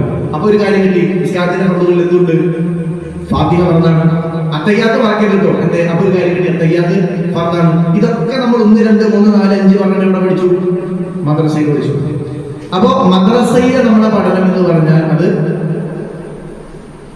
പിന്നീട് നമുക്ക് ഓർമ്മപ്പെടുത്തിയാൽ എളുപ്പത്തിൽ മനസ്സിലാവാൻ വേണ്ടിയുള്ള പഠനമാണ് ഇവിടെ മദ്രസയിൽ. അപ്പൊ നമ്മുടെ കുട്ടികളുടെ കഴിവിന്റെ ഉള്ളിൽ ഈമാൻ, നമ്മൾ ഒരുപാട് കാര്യങ്ങളെ ശ്രദ്ധിക്കാൻ പഠിപ്പിച്ചാലേ കുട്ടികളിൽ മാറ്റം ഉണ്ടാക്കാൻ പറ്റുള്ളൂ. വളരെ നിസ്സാരമെന്ന് നമ്മൾ കരുതുന്ന കാര്യങ്ങൾ. ഒരു കുട്ടി പേനയെ ആദരിച്ചില്ലെങ്കിൽ ആ കുട്ടിക്ക് ഇൽമ കൊണ്ടൊരു ഉപകാരവും ഉണ്ടാവില്ല. എന്തിനാ? പേന. ഇപ്പൊ മദ്രസയിൽ പേനാകളിയുണ്ട്, അറിയില്ലേ? പേനാകളി. 2 ആൾ പേന വെക്കും, എന്നിട്ട് ഇവിടുന്ന് ഇങ്ങേടും, എന്നിട്ട് ആരെ പേനയാണ് നിരത്തി വിടുന്നത് അവൻ തോറ്റു. പേനാകളി. പേന ബഹുമാനിക്കണം നല്ലല്ലേ? മഷീൻ ബറക്കത്തുണ്ടെന്ന് മുഹമ്മദ് മുസ്തഫ. മഷീൻ ബറക്കത്തുണ്ട്. ഒന്നും എഴുതാനില്ലെങ്കിലും പോക്കറ്റിൽ ഒരു പേന വെക്കണം. എന്തുകൊണ്ട്? ഇതിന്റെ ഉള്ളിലുള്ള മഷീൻ ബറക്കത്തുണ്ടെന്ന് മുഹമ്മദ് മുസ്തഫ. അത് ബഹുമാനിക്കപ്പെടുന്ന സാധനം. ഇതിന്റെ പേര് ഖുർആനിൽ പറഞ്ഞിട്ടില്ലേ? ഖലം. ആ പേന ബഹുമാനിക്കാതിരുന്നാൽ ആ കുട്ടിക്ക് എന്തുണ്ടാവില്ല? ആ പഠിക്കുന്ന വിജ്ഞാനം കൊണ്ട് ഒരു ഗുണം ഉണ്ടാവില്ല. പുസ്തകം ബഹുമാനിക്കപ്പെടേണ്ടതാണ്. ഏത് പുസ്തകം? ഏത് പുസ്തകവും പുസ്തകം ഒരു കാരണവശാലും ആഗ്രഹിക്കാൻ കൊടുക്കാൻ പാടില്ല. എന്തുകൊണ്ട്? അത് ബഹുമാനിക്കലല്ല. പിന്നെന്ത് ചെയ്യണം? നമ്മൾ ഉപയോഗിക്കാത്ത പുസ്തകങ്ങൾ ഉണ്ടെങ്കിൽ എന്ത് ചെയ്യണം? കത്തിച്ചു കളയണം. വിശുദ്ധമായ സ്ഥലത്ത് വെച്ച് കത്തിക്കണം. എന്തുകൊണ്ട്? അത് നമ്മൾ പഠിച്ച വിജ്ഞാനമാണ് അതിലുള്ളത്. നമ്മൾ പഠിച്ച വിജ്ഞാനമാണ് അതിലുള്ളത്. അതുകൊണ്ട് അത് നല്ല ഒരു സ്ഥലത്തിട്ട് കത്തിച്ച് ഖുർആനിനോട് ബഹുമാനം കാണിക്കുന്നത് പോലെ നമുക്ക് എന്ത് ചെയ്യാം? ഒരു വൃത്തിയുള്ള സ്ഥലത്ത് അത് കത്തിച്ച് പുഴയിലേക്ക്, ഒഴുകുന്ന പുഴയിലേക്ക് വലിച്ചെറിയാം. അതമില്ലാതെ ഒരു സമൂഹം നന്നാവില്ല. അതബ് ജീവിതത്തിലെ ഏറ്റവും പ്രധാനപ്പെട്ടതാണ്. അത് പഠിപ്പിച്ചു തുടങ്ങേണ്ടത് വീട്ടിൽ നിന്നാണ്. ഞാൻ പറയാറുണ്ട്, ഭർത്താവ് വരുമ്പോൾ ഭർത്താവ് വീട്ടിലേക്ക് കടന്നു ചെല്ലുമ്പോൾ ഭാര്യ എഴുന്നേറ്റ് നിന്ന് ബഹുമാനിക്കണമെന്ന് ഞാനടക്കമുള്ള നമുക്ക് എല്ലാവർക്കും ആഗ്രഹമില്ലേ? ഇല്ലേ? ആഗ്രഹമില്ല? നടക്കൂല എന്നുള്ളതല്ല, ആഗ്രഹമുണ്ടോ? ഇല്ലേ? നിങ്ങൾ എന്റെ അടുത്ത് വന്നപ്പോ ഞാൻ എഴുന്നേറ്റ് നിന്നിട്ട് നിങ്ങൾക്ക് കൈ തന്നു. നിങ്ങൾ ബഹുമാനിക്കലാണോ? അല്ലേ? ഫുള്ളായിട്ട് എണീറ്റില്ല, ഇത് നിങ്ങൾ ബഹുമാനിക്കലാണോ? അല്ലേ? ഇത് നിങ്ങൾ ആഗ്രഹിച്ചില്ലെങ്കിലും ഞാൻ ചെയ്താൽ അത് ബഹുമാനിക്കലല്ലേ? അതുകൊണ്ട് എന്ത് ചെയ്യും? ബഹുമാനിക്കപ്പെടാൻ എല്ലാവരും ആഗ്രഹിക്കുകയും നിങ്ങൾ ഉള്ളിൽ ഇല്ലാന്ന് പറഞ്ഞാലും ബഹുമാനിക്കപ്പെടാൻ എല്ലാ മനുഷ്യന്മാരും ആഗ്രഹിക്കും. അതൊക്കെ ഇവിടെ നമ്മൾ തീർക്കും. കുട്ടികൾ എണീക്കാത്തതിന്റെ കാരണം നമ്മൾ പറയും, പ്രയാസം തോന്നും. അത് സ്നേഹം കൊണ്ടാണ്. അങ്ങനെ ഉണ്ടല്ലോ. ഇന്നത്തെ കാലത്ത് തീരെ തോന്നില്ല. എന്തുകൊണ്ട്? ഇന്ന് ഭർത്താവിനെ വിളിക്കാം,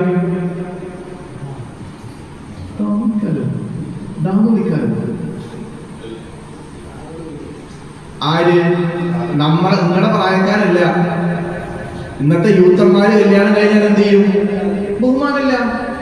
ബഹുമാനമില്ലാതെ ഒരു കുടുംബജീവിതം മുന്നോട്ട് പോകാൻ വലിയ പ്രയാസമാണ്. ഭാര്യക്ക് ജോലിയുണ്ടായിരിക്കെ ആ കുടുംബത്തിലെ സന്തോഷങ്ങൾക്ക് സാധ്യത കുറയും. ഭർത്താവിനാണല്ലോ ആ കുടുംബത്തിലെ ഉത്തരവാദിത്വം. ചെലവിന് കൊടുക്കേണ്ടതല്ല ഭർത്താവ്. ഭാര്യയും ഭർത്താവും തമ്മിൽ പിണങ്ങി എന്ന് നോമ്പെരുന്നാളിന്റെ തലേദിവസം പിണങ്ങി. ഭാര്യയും ഭർത്താവും തമ്മിൽ പിണങ്ങിയാൽ ഭർത്താവ് ഭാര്യയുടെ ഫിത്ർ സകാത്ത് കൊടുക്കേണ്ടതില്ല. എന്തേ? അവൾ പിണങ്ങിക്കണം. അവളുടെ ഫിത്ർ സകാത്ത് ആരും കൊടുക്കണ്ട, ഭർത്താവ് കൊടുക്കണ്ട. ശവ അങ്ങനെ വന്നു. ഇനി ആ പെണ്ണിന് സാമ്പത്തികമായിട്ട് കഴിവുണ്ടെങ്കിലോ അവള് കൊടുക്കണം. അവളത് അവള് കൊടുക്കണം. ഭാര്യയും ഭർത്താവിന് സാമ്പത്തികമായിട്ട് പെരുന്നാളിന് ഫിത്ർ സകാത്ത് കൊടുക്കാനുള്ള കഴിവില്ല. തന്റെയും താൻ ചിലവിന് കൊടുക്കേണ്ടവരുടെയും പെരുന്നാളിന്റെ ദിവസത്തെയോ തലേ ദിവസത്തെ പെരുന്നാളിന്റെ അന്ന് പകൽ രാത്രി സന്ദർഭങ്ങളിൽ ചെലവിനുള്ള സമ്പത്ത് ഭർത്താവിന്റെ കയ്യിലില്ല. ഭാര്യയുടെ കയ്യിൽ സമ്പത്തുണ്ട് എങ്കിൽ ഭാര്യ കൊടുക്കണ്ട, ഭർത്താവ് കൊടുക്കണ്ട. രണ്ടാളും പിണങ്ങി നിൽക്കുകയാണെങ്കിൽ ഭാര്യയുടെ കയ്യിൽ ഫിത്ർ സകാത്ത് കൊടുക്കാനുള്ളതുണ്ടെങ്കിൽ അവൾ കൊടുക്കണം.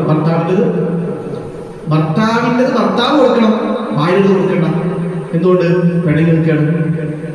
ഒരു കാര്യം ഉറപ്പാണ്, ഒരു കുടുംബത്തിൽ ഭാര്യക്ക് ജോലിയുണ്ടെങ്കിൽ ആ കുടുംബം മുന്നോട്ട് പോകുന്നതിൽ ഒരുപാട് അസ്വാരസ്യങ്ങൾ. പിന്നെന്ത് ചെയ്യണമെന്ന് വെച്ച് കഴിഞ്ഞാൽ അത് ആദ്യത്തിലെ സംസാരിച്ചിരുന്നത് ഒരു ഇത്തിഫാക്കി വെക്കിയതിന് ശേഷം ചില ആളുകൾ ചോദിക്കും, വല്ല ഭാര്യ ജോലിക്ക് പോകുന്നുണ്ട്, ഓളെ ശമ്പളത്തിൽ എടുക്കാൻ പറ്റുമോ? പൊരുത്തപ്പെട്ട് നന്നായി വാങ്ങാം, അല്ലാതെ വാങ്ങാൻ പറ്റൂല.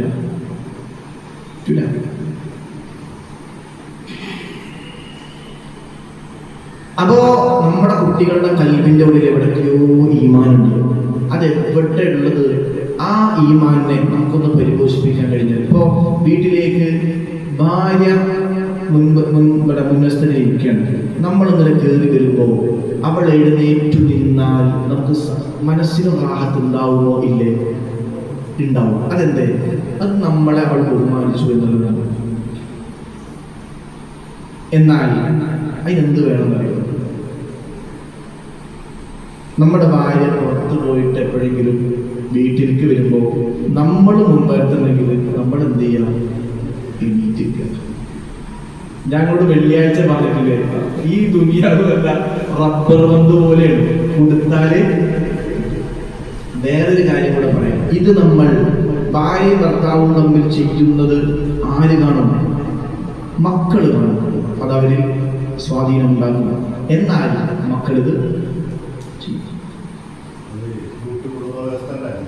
ആ കാലത്തൊക്കെ ശരിക്ക്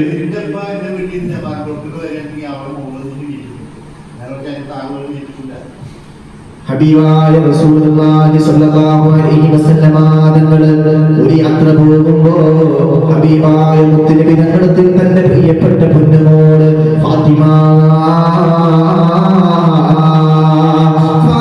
സുഹറ ബത്തൂൽ ഫാത്തിമ ബീവി റളിയല്ലാഹു തആല അൻഹയുടെ വീട്ടിൽ വരും. പ്രിയപ്പെട്ട പൊന്നുമോളുടെ നെറ്റിയിലും മുഖത്തും മുഹമ്മദ് മുസ്തഫ. യാത്ര കഴിഞ്ഞ് തിരിച്ചു വരുമ്പോ ആദ്യം പോകുന്നത് തന്റെ പൊന്നുമോളെ കാണാനാണ്, ഫാത്തിമയെ കാണാനാണ്, വിശേഷങ്ങൾ അന്വേഷിക്കാനാണ്. എന്നിട്ട് ഫാത്തിമ ബീവിയുടെ നെറ്റിയിലും വെച്ചാണ് നബി തങ്ങൾ തന്റെ വീട്ടിലേക്ക് മടങ്ങുമായിരുന്നത്. നമ്മൾ ആഗ്രഹിക്കുന്നത് മറ്റൊരാൾക്ക് കൊടുത്താൽ നമുക്കത്, അപ്പോ നമ്മുടെ മക്കളിൽ സ്വാധീനം ഉണ്ടാക്കുന്നത്. അതുകൊണ്ടാണ് ഭാര്യയും ഭർത്താവും തമ്മിൽ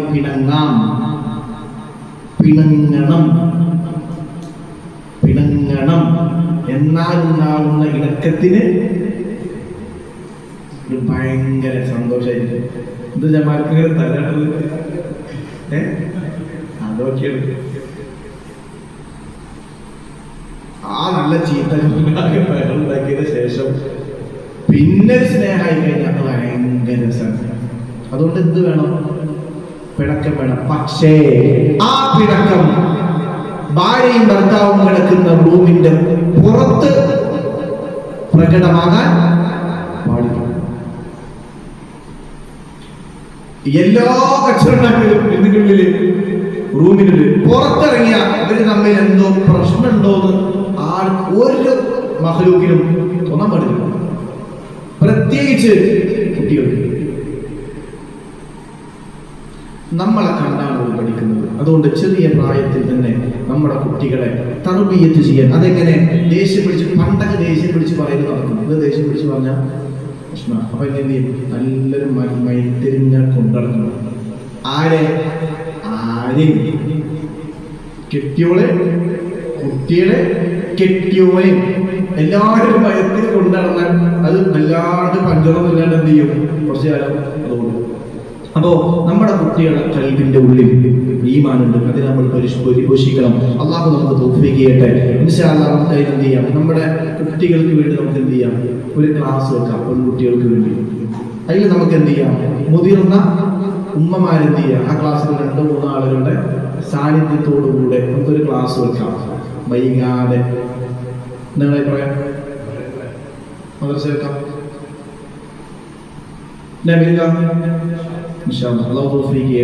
അതിന്റെ കൂടെ തന്നെ നമ്മൾ റബീഉൽ ലെവലിന് മുമ്പ് അടുത്ത മാസത്തിൽ ഒരു ഇഷ്കിയ മജ്‌ലിസ് വെക്കണം നമ്മുടെ മദ്രസയിൽ. നല്ല സൗകര്യം ചെയ്തിട്ട് എന്ത് ചെയ്യണം?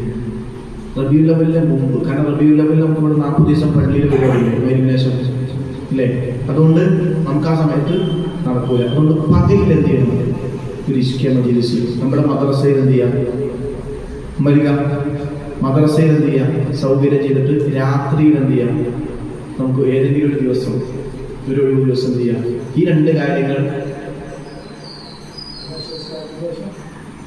മഗ്‌രിബിന് ശേഷവും ഇശാന് ശേഷവും 2 സമയം ആ ഒരു കാര്യം കൂടെ ഞാൻ ഓർമ്മയിൽ വെക്കണം. അതുകൊണ്ട് ഇൻഷാ അല്ലാഹ് കുട്ടികൾക്കുള്ള ക്ലാസ് നമുക്ക് ഈ വരുന്ന ഞായറാഴ്ച എന്ത് ചെയ്യാം? പറ്റുമെങ്കിൽ സാഹചര്യം നോക്കി കല്യാണം. അപ്പൊ പിന്നെ എന്തായാലും ശനിയോ ഞായറോ പറ്റുള്ളൂ, എന്നാലേ വരെ കിട്ടുള്ളൂ. സമയം നമുക്ക് എന്ത് ചെയ്യാം, ഒന്നും കൂടി ആലോചിച്ചതിന് ശേഷം നമുക്ക് ഉമ്മമാരെ അറിയിച്ച് എന്ത് ചെയ്യാം, അത് നമുക്ക് സൗകര്യം ചെയ്യാം.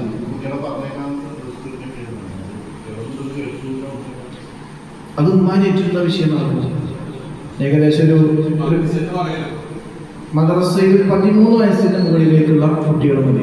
ചെറിയ കുട്ടികളില്ല, 13 വയസ്സിന് മുകളിൽ മദ്രസയിൽ കുറച്ച് കുട്ടികളൊക്കെ ഉണ്ടാവുള്ളൂ. അപ്പം ഇൻഷാല്ലാ ആ ഒരു കാര്യം ഉമ്മമാരെ ഓർമ്മയിൽ വെക്കുന്ന ഡേറ്റും കാര്യങ്ങളൊക്കെ ഇൻഷാല്ലാ പോസ്റ്റർ മുഖാന്തരം ബന്ധപ്പെട്ട ആളുകൾ അറിയിക്കുന്നതുകൊണ്ട് ഉമ്മമാരെ ആ വിഷയത്തിൽ കൂടുതൽ താല്പര്യം കാണിക്കണമെന്ന് പ്രിയപ്പെട്ട ഉമ്മമാരെ ഓർമ്മപ്പെടുത്താൻ. അപ്പോൾ ബഹുമാനപ്പെട്ട ഒറ്റ ചരിത്രം കൂടി പറഞ്ഞാലോ, സമയമുണ്ടോ അല്ലേ?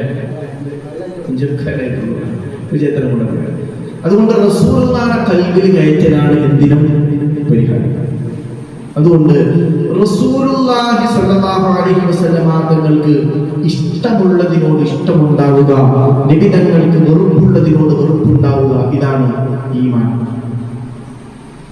നബി തങ്ങൾക്ക് ഇഷ്ടമുണ്ടോ അതിനോട് ഇഷ്ടം, നബി തങ്ങൾക്ക് ഇഷ്ടമില്ലേ അതിനോട് ഇഷ്ടമില്ലായ്മ.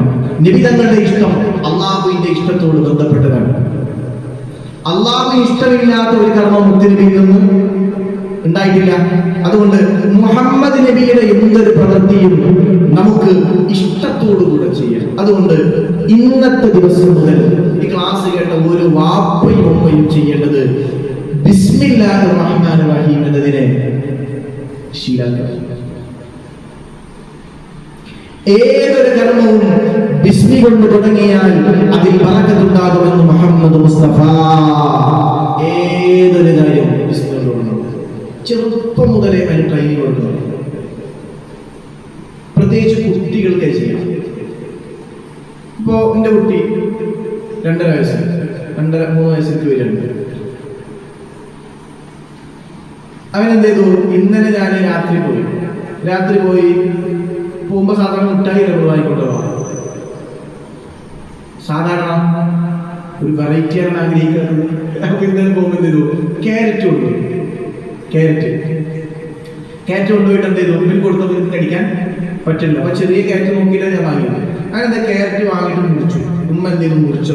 എന്നിട്ട് ഞാനും അമ്മനും കൂടെ എന്ത് ചെയ്തു, ക്യാരറ്റ് തിന്നാൻ വേണ്ടിയിട്ട് ക്യാരറ്റ് അവൻ്റെ കൊടുത്തപ്പോൾ ഇങ്ങനെ കൊടുത്തപ്പോൾ ഒരു കടി കടിച്ചു. അപ്പൊ ഞാൻ ചോദിച്ചു, എന്തോ ബിസ്മില്ല. അപ്പൊ അവന്റെ ഭാഷയിൽ എന്ത് ചെയ്തു, അത് മതി. അവന്റെ ഭാഷയിൽ ബിസ്മില്ല എന്നിട്ട് കഴിച്ചു. അത് കഴിഞ്ഞ് ഉറങ്ങാൻ കിടക്കുന്ന നേരത്ത് എന്നോട് പറഞ്ഞു, ഇപ്പൊ പാപ്പു എന്ന് പറഞ്ഞു. അപ്പൊ പഴം എന്ത് ചെയ്തു, ഉമ്മ പഴം കൊടുത്തിട്ട് അവിടെ കുറച്ചൊക്കെ കഴിച്ചിട്ട് ബാക്കി വെച്ചിരുന്നു. അപ്പം അതിന്റെ അറ്റം ചെത്തിയിട്ട് എന്ത് ചെയ്തു, അത് അവന്റെ കയ്യിൽ കൊടുത്തിട്ടേ കഴിഞ്ഞു. അപ്പൊ അത് വാങ്ങി കൊടുക്കാൻ പോകുമ്പോൾ എന്ത് പറഞ്ഞു, അത് ബിസ്മില്ല.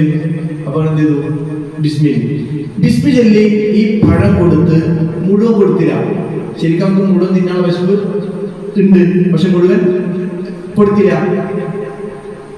ഒരു കടിക്ക് മാത്രം ബാക്കിയായപ്പോ, അല്ല 2 കടിക്കുള്ള ബാക്കിയായപ്പോ ഞാൻ പറഞ്ഞു അൽഹംദുലില്ലാ പറയും.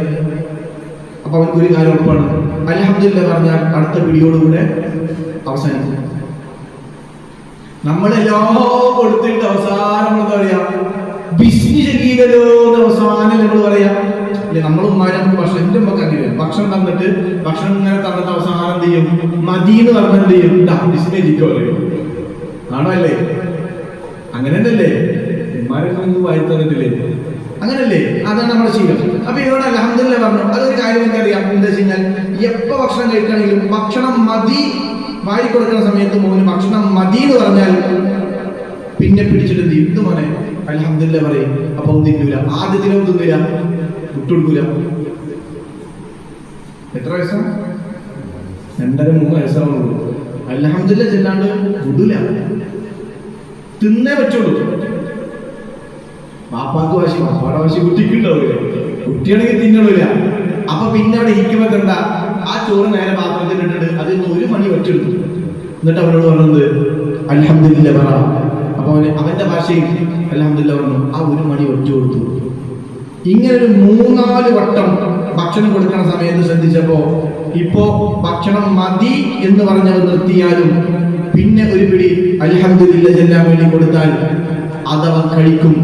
പിന്നെ ഒരു കാര്യം ഉറപ്പാണ്, അതിനുശേഷം ആ ഭക്ഷണം കൊടുക്കൂല. എന്തുകൊണ്ട്? അൽഹംദുലില്ലാ അവനെ അവസാനിപ്പിച്ചു. ഇങ്ങനെ തർബീയത്ത് ചെയ്തുകൊണ്ടിരുന്നത്. അതുകൊണ്ട് കുട്ടികളുടെ കാലത്ത് നന്നായി ശ്രദ്ധിക്കണം. ബിസ്മി ചൊല്ലാതെ കുട്ടികൾ ഭക്ഷണം കഴിക്കാൻ ഒരു കാരണവശാലും പാടില്ല. എനിക്ക് ഓർമ്മയുണ്ട്, ബഹുമാനപ്പെട്ട അബ്ബാസ് അലി ശിഹാബ് തങ്ങളുടെ വീട്ടിൽ എന്ത് ചെയ്യണം, കുട്ടികളൊക്കെ കൂടി ഇങ്ങനെ ഭക്ഷണം കഴിക്കാതിരിക്കാം. അതിന്റെ അതിഥികളുണ്ട്, തങ്ങളുണ്ട്, തങ്ങളുടെ മക്കളൊക്കെ ഉണ്ട്. എല്ലാവരും കൂടി ഇങ്ങനെ ഭക്ഷണം കഴിക്കാതിരിക്കുമ്പോ തങ്ങള് മോനെ എന്നല്ല വിളിക്കണത്. മോനെ, നിങ്ങള് ആ കറി നിർത്ത്. ആരോടാ? മോനോട്. മോനെ എന്നല്ല വിളിച്ചത്, നിങ്ങൾ. അതൊരു ബഹുമാനത്തിന്റെ വാക്കാണ്. മോനെ എന്നുള്ളത് സ്നേഹമാണ്, നിങ്ങൾ എന്നുള്ളത് ബഹുമാനാണ്. ഇപ്പൊ നമ്മളൊരു കടയിൽ ചെന്നു, അയാൾ ഹിന്ദുവാണോ മുസ്ലിമാണോ എന്നറിയില്ല. നമ്മളെന്താ പറയാ? പൊതുവെ നമ്മൾ നാവിൽ ചേട്ടാന്നല്ലോ വരിക, അല്ലെ? പിന്നെ ചിലപ്പോ നമ്മൾ എന്ത് നിൽക്കാം എന്ന് പറയും. പിന്നെ കുറച്ചു നേരം കഴിഞ്ഞപ്പോൾ മനസ്സിലായി ആരല്ല, കാക്കല്ല. അപ്പൊ അവിടെ വിളിക്കാൻ ഏറ്റവും നല്ലത് എന്താ?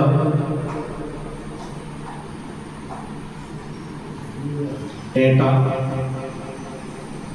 ഏട്ടാ ഏട്ടാ ചേട്ട എന്നല്ല, ഇക്കാരെന്നല്ല, അതിന്റെ നടുവിന്റെ കഷ്ടം. ഏട്ടാ ഏട്ടാ നിർത്ത്. ഏട്ട ഏട്ടൻ എന്ന് പറഞ്ഞാൽ മൂത്ത ഒരാളാണ്, ബഹുമാനത്തിന്റെ വാക്കാണ്. മനസ്സിലായില്ലേ? അതുകൊണ്ട് ഏറ്റവും ഭാഷകളിൽ ഏറ്റവും നല്ല ഭാഷ ഉറുദു ആണ്. ബഹുമാനത്തിന്റെ ഭാഷ ഉറുദു അല്ലെ? ബഹുമാനത്തിൻ്റെതല്ലാത്ത ഒരു വാക്കുകളും ഉറുദുവില് പറയപ്പെടില്ല. നല്ല ബഹുമാനത്തിന്റെ വാക്കുകളുണ്ട്.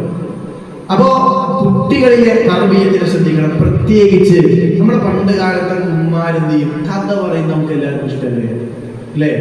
യൂസുഫ് നബിയുടെ ചരിത്രം നമ്മൾ എങ്ങനെ പഠിച്ച്, കുറച്ച് പ്രായമുള്ളവരെന്ന് കേട്ടിട്ടല്ലേ? അങ്ങനെ കേട്ട ആളുകളുണ്ടാവും. അതുപോലെ പഴയ എന്താ പറയാ, പഴയ കാലം. ഇപ്പൊ ഞാൻ പറഞ്ഞിട്ടില്ല എന്നോട് മുഹിദ്ദീൻമാല പഠിച്ചത് എങ്ങനെയാ? ഞാൻ മുഹിദ്ദീൻമാലൊക്കെ ആദ്യം ഫുള്ള് കാണാതെ പഠിച്ചു. ഇതെങ്ങനെ?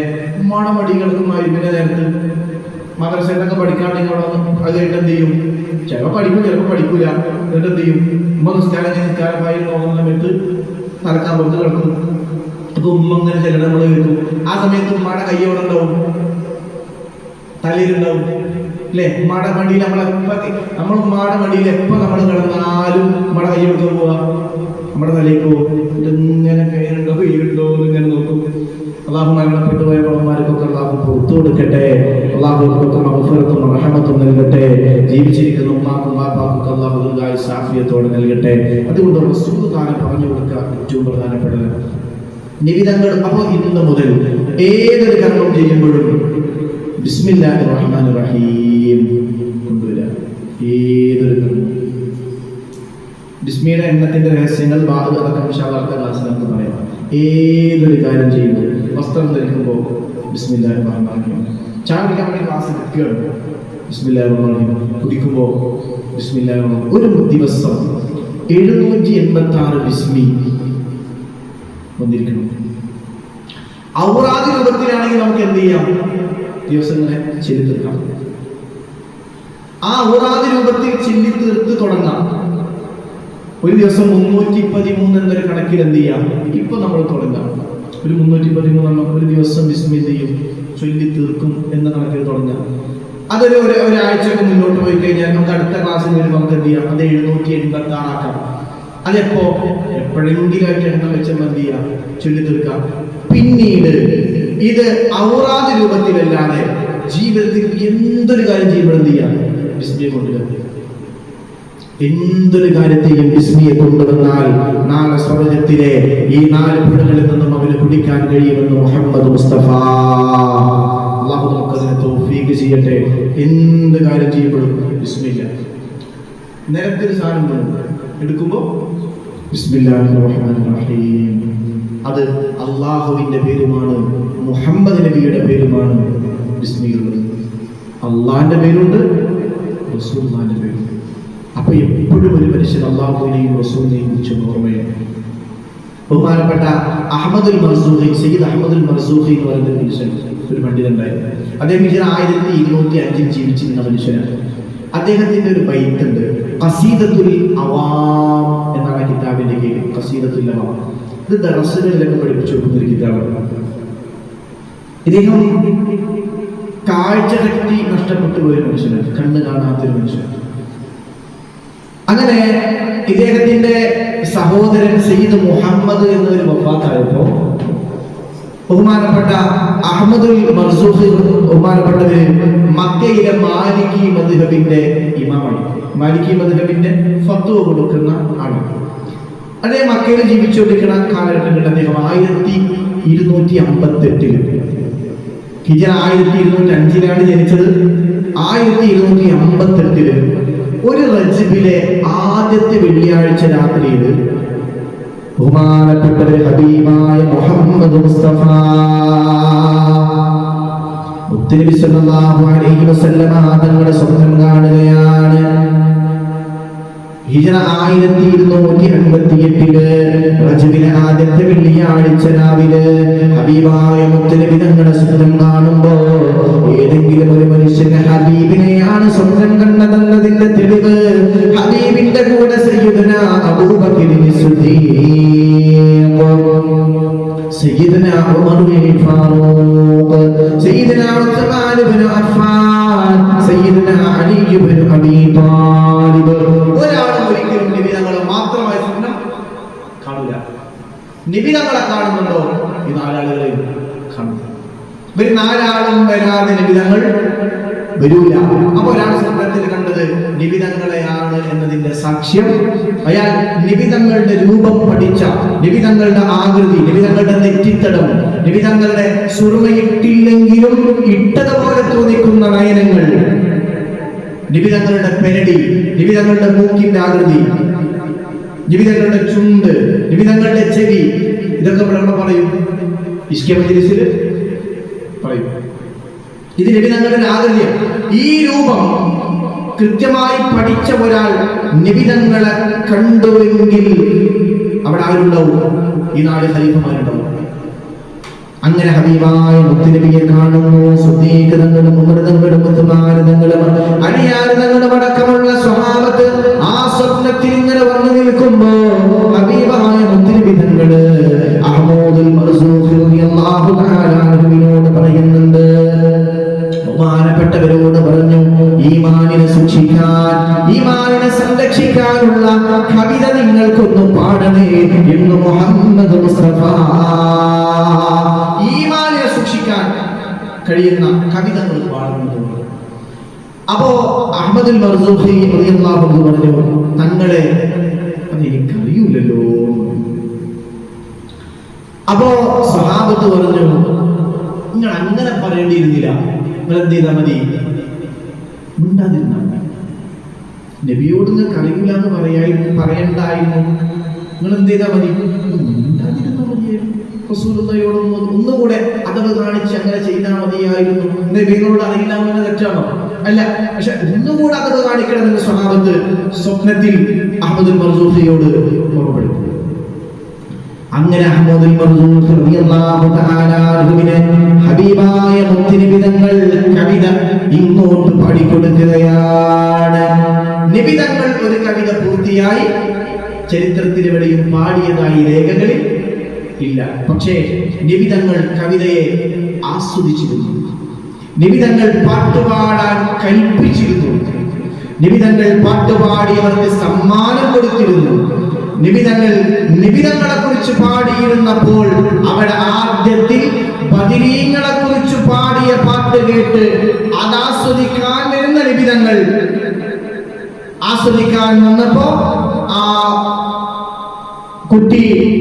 കുട്ടിയോ ഉമ്മയോ നബി തങ്ങളെ മാത്രം പ്രശംസിക്കാൻ തുടങ്ങിയപ്പോൾ ആ കുട്ടിയെ നബി തങ്ങൾ തിരുത്തി, എന്നെ മാത്രം പ്രശംസിക്കുന്നതിനേക്കാൾ എനിക്കിഷ്ടം എന്റെ കൂടെ ഉണ്ടായിരുന്ന ബദരീങ്ങളെ കൂടെ ഓർക്കലാണ്, അവരെ കൂടെ സ്മരിക്കലാണ് എന്ന് പറഞ്ഞ് നബി തങ്ങൾ തിരുത്തി അതിനെ ആസ്വദിച്ചു മുഹമ്മദ് മുസ്തഫ. നബി തങ്ങൾ പാട്ട് പാടിയിട്ടൊന്നുമില്ല, പക്ഷേ നബി തങ്ങൾ പാട്ടിനെ, ഗദ്യത്തെ, പദ്യങ്ങളെ നബി തങ്ങൾ ആസ്വദിച്ചു. എന്നാൽ അഹ്മദുൽ മർസൂഖിക്ക് ഒരു ബൈത്തിന്റെ അരവരി പാടിക്കൊടുത്തു. ആര്? മുഹമ്മദ് മുസ്തഫ.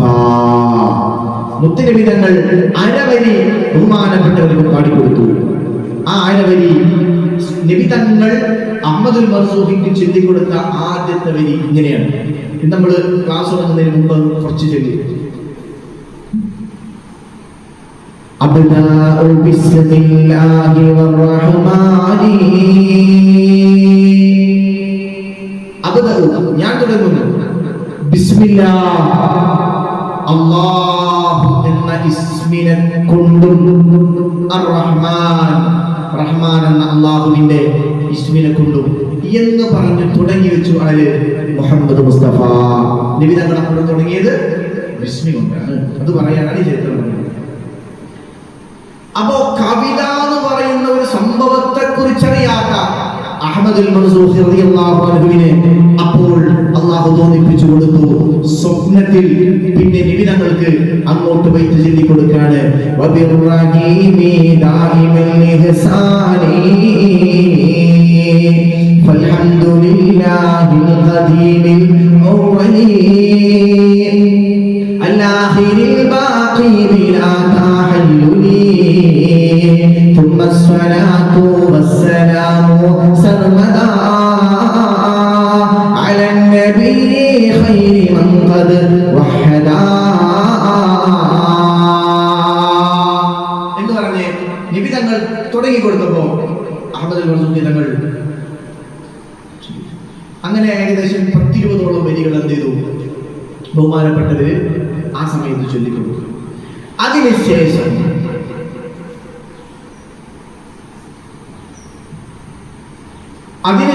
എന്ത് ചെയ്തു ബഹുമാനപ്പെട്ടവര് രാവിലെ എഴുന്നേറ്റപ്പോ ഇതിങ്ങനെ ഓർമ്മ വന്നു. സ്വപ്നം.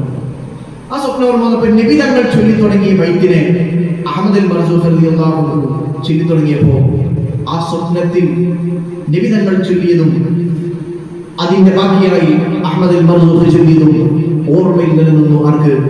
അഹ്മദുൽ മർസൂഖിക്ക്. അപ്പൊ തന്നെ അത് കാണാതെ പഠിച്ചു ചുരുക്കം. അത് കഴിഞ്ഞ് അതേ വർഷം ദുൽഖഅദ 28-ന് വീണ്ടും ബഹുമാനപ്പെട്ടവര് ഹബീബായ മുത്തുനബിയെയും സ്വഹാബത്തിനെയും സ്വപ്നം കണ്ടു. അപ്പോ ബഹുമാനപ്പെട്ടവരോട് പറഞ്ഞു, നിങ്ങൾ അന്ന് ചൊല്ലിയ ബൈത്തില് ഒന്നുകൂടെ ചൊല്ലി. അതെന്ത് ചെയ്തു? അഹ്മദുൽ മർസൂഖി തങ്ങൾ ആദ്യം സ്വപ്നത്തിൽ കണ്ടപ്പോൾ നബി തങ്ങൾ ചൊല്ലിക്കൊടുത്തു തുടങ്ങി പഠിച്ച് അരവരിയും പിന്നെ സ്വന്തമായി ഉണ്ടാക്കിയ ബാക്കി വരികളും റസൂലുള്ളാഹിയുടെ മദീനയും അഹ്മദുൽ മർസൂഖി തങ്ങൾ നബി തങ്ങൾക്കും ചൊല്ലിക്കൊടുത്തു. ആ സമയത്ത് ആ ബൈത്ത് ഇങ്ങനെ ചൊല്ലിക്കൊണ്ടിരിക്കുമ്പോ സ്വഹാബത്ത് ആമീൻ എന്ന് ദുആ ചെയ്യുന്നുണ്ടായിരുന്നു. എന്ന് പറഞ്ഞാൽ അത് മദ്ഹുൻ നബിയുമാണ്, ദുആയുമാണ്. ഏത്? ഈ ഖസീദത്തുൽ അവാം എന്ന് പറയുന്ന ഈ ബൈത്ത്. ആ ബൈത്ത് ദറസുകളിലുണ്ട്. എന്തുകൊണ്ടെന്നാൽ കാണാതെ പഠിക്കാൻ ഏറ്റവും നല്ലത് എന്തിലൂടെയാണ്? കാണാതെ പഠിക്കാൻ ഏറ്റവും നല്ലത് പാട്ടല്ലേ, ബൈത്തല്ലേ? ബൈത്ത് കാണാതെ പഠിക്കാൻ എളുപ്പമാണ്. മങ്കൂസ് മൗലൂദിനെ ആദ്യത്തെ ഹിക്കായത്ത് നിങ്ങൾക്ക് ആർക്കെങ്കിലും അറിയോ? ഇല്ല. സ്വലാത്തു അലൻ നബി വസ്സലാമു അലർ റസൂൽ അശ്ശഫീഇൽ മുബ്തഹി വൽ ഹബീബിൽ അറബി അൻത ഉമ്മുൻ. നിങ്ങറിയില്ലേ എന്തേ ബൈത്തായതുകൊണ്ടാണ്? മനസ്സിലായില്ലേ? ചൊല്ലിപ്പടിക്കുക എന്ന് പറയുന്നത്. ചൊല്ലിപ്പടിച്ചാൽ അത് മറക്കാൻ സാധ്യത കുറവാണ്. ഇനി മറന്നാലും ഇടക്കൊന്ന് ഓർമ്മപ്പെടുത്തിയാൽ പെട്ടെന്ന് ഓർമ്മ. ഇതിലുള്ളത് നിബിധങ്ങളുമായി ബന്ധപ്പെട്ട ഏറ്റവും പ്രധാനപ്പെട്ട സംഭവം. ഈ ബൈത്തിൽ ഇങ്ങനെ ഒരു വരി ഇങ്ങനെ കാണാൻ അവസാനിപ്പിക്കാം.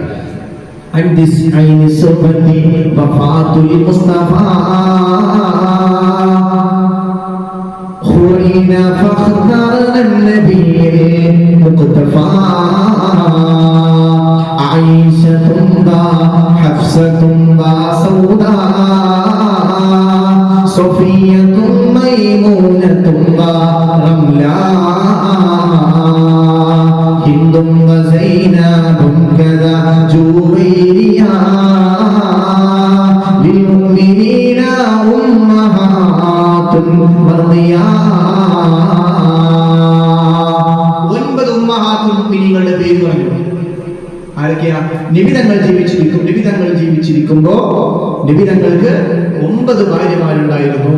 2 പേര് മരണപ്പെട്ടു പോയിട്ടുണ്ട്. 9 പേരുണ്ടായിരുന്നു. ബൈത്തിലൂടെ പഠിക്കാൻ എളുപ്പമാണ്.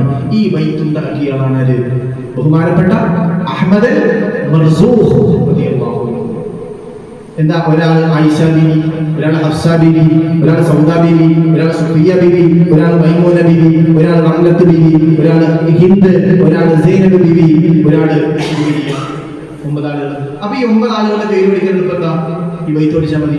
ഓരോ മലക്കുകളുടെ പേരും അവരുടെ ഡ്യൂട്ടി ഇതിൽ പറയുന്നുണ്ട് ആ ബൈത്തില്. അപ്പൊ ഇത് നബി തങ്ങൾ സ്വപ്നത്തിൽ വന്ന് പറഞ്ഞു കൊടുക്കുമ്പോഴും തുടക്കത്തിൽ അവരിൽ അബ്ദാഉ ബിസ്മില്ലാഹി വറഹ്മാനി, ആ അഴവരിയിൽ ബിസ്മി കൊണ്ടാണ് മുത്തുനബി തങ്ങൾ തുടങ്ങിയത്. അതുകൊണ്ട് ഏതൊരു കർമ്മത്തിന്റെയും തുടക്കത്തിൽ ബിസ്മിയെ കൊണ്ടുവരണം. മൊബൈൽ എടുക്കുകയാണ്, എന്തില്ല, അങ്ങനെ ബിസ്മി ചൊല്ലി ശീലിച്ചെടുക്കുകയാണെങ്കിൽ മൊബൈലിൽ പിശാചിന്റെ സ്വാധീനം ഉണ്ടാക്കുന്നതിൽ നിന്ന് നമ്മളെ സംരക്ഷിക്കുമെന്ത്? ബിസ്മില്ലാഹിർ റഹ്മാനിർ റഹീം. നമ്മൾ ഫോൺ എടുക്കണ വഴി കേൾക്കാനായിരിക്കും, പക്ഷെ പിന്നെ നമ്മൾ നേരെ റീൽസിലേക്ക് പോകും അല്ലെ? ഒരാളുടെ റീല് കണ്ടപ്പോ കടം വീട്ടാനുള്ളത് വാങ്ങുന്നുണ്ട്. അയാളുടെ റീല് നമ്മൾ കഴിഞ്ഞപ്പോൾ 30 സെക്കൻഡോ മറ്റോ അവസ്ഥയിലോ വാങ്ങുന്ന കഴിഞ്ഞ അടുത്തയിലേക്ക് പോകില്ലേ? ചിലപ്പോൾ ഹറാമാവും. പക്ഷെ അതിലേക്ക് പോകാതെ നമ്മളെ സംരക്ഷിക്കാൻ എന്തിനു കഴിയും? ബിസ്മില്ലാഹിർ റഹ്മാനിർ റഹീം എന്നതിന് കഴിയും. അല്ലാഹു തൗഫീഖ് നൽകട്ടെ. അൽഹംദുലില്ലാഹി റബ്ബിൽ ആലമീൻ. يوافي نعمه ويكافئ مزيدا. اللهم صل على سيدنا محمد وعلى ال سيدنا ومولانا محمد. അല്ലാഹു ഞങ്ങൾ പറഞ്ഞ ഇൽമിനെ നീ സ്വീകരിക്കണേ അല്ലാഹ്, നാഫിയാക്കണേ അല്ലാഹ്.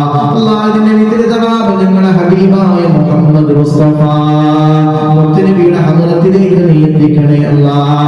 അംബിയാക്കൾ, ഔലിയാക്കൾ, സ്വാലിഹീങ്ങൾ, അഖതാബ്, ഔതാദ്, ജമാഅ, റുഖബാഇന്റെ ഹദ്റത്തിലേക്ക് നീ എത്തിക്കണേ അല്ലാഹ്. അല്ലാഹുവേ പടച്ചവനെ, ഞങ്ങളിൽ നിന്ന് മരണപ്പെട്ടു പോയവരുടെ ഖബറിലേക്ക് നീ എത്തിക്കണേ അല്ലാഹ്. ഞങ്ങളുടെ ഉസ്താദുമാരുടെ മശായിഖന്മാരുടെ ഹദ്റത്തിലേക്ക് നീ എത്തിക്കണേ അല്ലാഹ്. അല്ലാഹ് ഈ മജ്ലിസിന്റെ ബറക്കത്ത് കൊണ്ട് ഞങ്ങളുടെ ഖൽബുകളെ നീ ശുദ്ധീകരിക്കണേ അല്ലാഹ്. ഈമാനിനെ നൽകണേ അല്ലാഹ്, ഇഖ്ലാസ് നൽകണേ അല്ലാഹ്, തഖ്വ നൽകണേ അല്ലാഹ്. ബിസ്മില്ലാഹിർ റഹ്മാനിർ റഹീം. എന്റെ രക്ഷയുടെ വചനത്തെ, രക്ഷയുടെ കമാനങ്ങളെ നീ ഞങ്ങളിൽ നിലനിർത്താനുള്ള തൗഫീഖ് നൽകണേ അല്ലാഹ്. പിശാചിന്റെ ചതിയിൽ നിന്ന്, വഞ്ചനകളിൽ നിന്ന് നീ ഞങ്ങളെ കാത്തോളണേ അല്ലാഹ്. ഞങ്ങളെ മാതാപിതാക്കൾ ജീവിച്ചിരിക്കുന്നവർക്ക് ദീർഘായുസ്സ് നൽകണേ അല്ലാഹ്, ആഫിയത്തോടെ നൽകണേ അല്ലാഹ്. മരണപ്പെട്ടവർക്ക് നീ മഗ്ഫിറത്തും റഹ്മത്തും നൽകണേ അല്ലാഹ്. ഞങ്ങളെ മക്കളെ നീ സ്വാലിഹീങ്ങളാക്കണേ അല്ലാഹ്, ആബിദീങ്ങളാക്കണേ അല്ലാഹ്, അതുള്ളവരാക്കണേ അല്ലാഹ്, ഇഖ്ലാസുള്ളവരാക്കണേ അല്ലാഹ്. നിന്നോടും നിന്റെ ഹബീബായ മുഹമ്മദ് മുസ്തഫ മുത്തുനബിയോടും ഖൽബിൽ വല്ലാത്ത മഹബ്ബത്ത് ഞങ്ങൾക്കും ഞങ്ങളുടെ അഹ്ലിനും നീ നൽകണേ അല്ലാഹ്. പ്രത്യേകിച്ച് ഞങ്ങളുടെ മക്കൾക്ക് നീ നൽകണേ അല്ലാഹ്. എല്ലാവിധ ചതിവഞ്ചന കുതന്ത്രങ്ങളിൽ നിന്ന്, പൈശാചിക ഉപദ്രവങ്ങളിൽ നിന്ന്, എല്ലാവിധ സിഹ്ർ, ഐന്, ദുൽമ പോലെയുള്ള ഫിത്ന, ഫസാദ്, ആപത്ത്, മുസീബത്തുകളിൽ നിന്ന് റബ്ബേ ഞങ്ങളുടെ മക്കളെയും ഞങ്ങളുടെ പേരമക്കളെയും ഞങ്ങളുടെ തലമുറകളെയും നീ കാത്തോണണേ അല്ലാഹ്. അല്ലാഹുവേ മജ്ലിസിനെ കരുതി വന്ന ഉമ്മമാരെ മഴ പെയ്തപ്പോൾ പോലും ആ റഹ്മത്തിനെ അല്ലാഹുവേ ഉൾക്കൊണ്ടുകൊണ്ട് ആ മഴയെ തടസ്സമാകാതെ ഈ മജ്ലിസിലേക്ക് നിന്റെ ഇൽമിനെ കേൾക്കാൻ, നിന്റെ ഖുർആനിന്റെ വചനങ്ങളെ പഠിക്കാൻ, നിന്റെ ഹബീബായ മുഹമ്മദ് മുസ്തഫ റസൂലുള്ളാഹിയുടെ പേര് കേൾക്കാൻ, റസൂലുള്ളാഹിയുടെ അനുരാഗങ്ങളെ കേൾക്കാൻ കടന്നു വന്ന അപ്പമാരെ, ഉമ്മമാരെ മനസ്സിലുള്ള വിഷമങ്ങളെ തീർക്കണേ അല്ലാഹ്, സങ്കടങ്ങളെ തീർക്കണേ അല്ലാഹ്, മനസ്സിന് സമാധാനം നൽകണേ അല്ലാഹ്, റാഹത്ത് നൽകണേ അല്ലാഹ്. പെട്ടെന്നുള്ള മരണങ്ങൾ, അപകട മരണങ്ങളെ തൊട്ട് കാക്കണേ അല്ലാഹ്. മരിക്കുന്നതിന് മുമ്പ് നിന്റെ ഹബീബായ മുഹമ്മദ് മുസ്തഫ റസൂലുള്ളാഹിയുടെ ഹദ്റത്തിൽ ചെന്ന് നബി തങ്ങളോട് സലാം പറഞ്ഞല്ലാതെ നീ ഞങ്ങളെ മൗത്താക്കല്ലേ അല്ലാഹ്. അല്ലാഹ് നിസ്കാരം തുടങ്ങണമെന്ന് നമ്മുടെ മദ്രസയിലെ കുഞ്ഞുമക്കൾക്ക് തുടങ്ങണമെന്ന് ആഗ്രഹിച്ചപ്പോ നീ എന്നെ മനസ്സിൽ ആശയം തന്നത്, ആശയത്തെ മുഅ്മിനീങ്ങളോട് പറയാൻ നീയല്ലേ തൗഫീഖ് നൽകിയത്. ആ ഒരു ആശയം പറഞ്ഞപ്പോ സ്വതക്കയായി ഉമ്മമാരും വാപ്പമാരും ഏറ്റെടുക്കാൻ നീയല്ലേ കാരണമല്ലാഹ്. അതുകൊണ്ട് അവർക്കുള്ള പ്രതിഫലം ദുനിയാവിലും ആഖിറത്തിലും നീ തന്നെ നൽകണേ അല്ലാഹ്. അത് നിന്റെ ലിഖാക്കണേ അല്ലാഹ്. ആ ഒരു നന്മയുടെ നിന്ന് ബാക്കി വന്നു പോയ സമ്പത്തിന് അൽഹംദുലില്ലാഹ് ചീരയിലേക്ക് എടുക്കണമെന്ന് ഉദ്ദേശിക്കുമ്പോ അല്ലാഹുവേ ആ സ്വതക്ക നൽകിയവരുടെ തന്നെ ചീരനിയാണ് ഇന്നത്തെ ചീരനിയുമുള്ളത്. റബ്ബേ ഈ സ്വതക്കയുടെ പകരം ഈ ചീരന നൽകിയതിന് പകരം അവർക്കും ഞങ്ങൾക്കും നീ സ്വർഗീയ ഭക്ഷണം നൽകണേ അല്ലാഹ്, സ്വർഗീയ വസ്ത്രങ്ങൾ നൽകണേ അല്ലാഹ്. ആ സ്വതക്ക നൽകിയ വസ്ത്രങ്ങൾ നൽകിയവർക്ക് നീ സ്വതക്കയുടെ പകരം നീ സ്വർഗീയ വസ്ത്രങ്ങൾ അണിയിച്ചു കൊടുക്കണേ അല്ലാഹ്. നമ്മുടെ ഖൽബിൽ നിന്റെ ഹബീബിനോടുള്ള മഹബ്ബത്ത് നിറക്കണേ അല്ലാഹ്.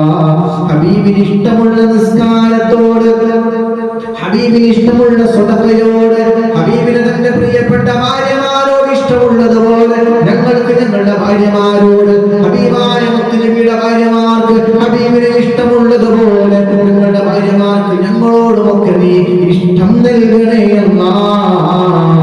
ربنا عليك توكلنا وإليك نبنا وإليك المصير لا حول ولا قوة إلا بالله العلي العظيم ربنا آتنا في الدنيا حسنة وفي الآخرة حسنة وقنا عذاب النار آمين برحمتك يا أرحم الراحمين يا رب بالمصطفى بلغ مقاصدنا واغفر لنا ما مضى يا واسع الكرم مولاي صل وسلم دائما ابدا على حبيبك خير الخلق كلهم بفضله صلى الله على محمد صلى الله عليه وسلم صلى الله على محمد صلى الله عليه وسلم اللهم صل على محمد يا رب صل عليه وسلم.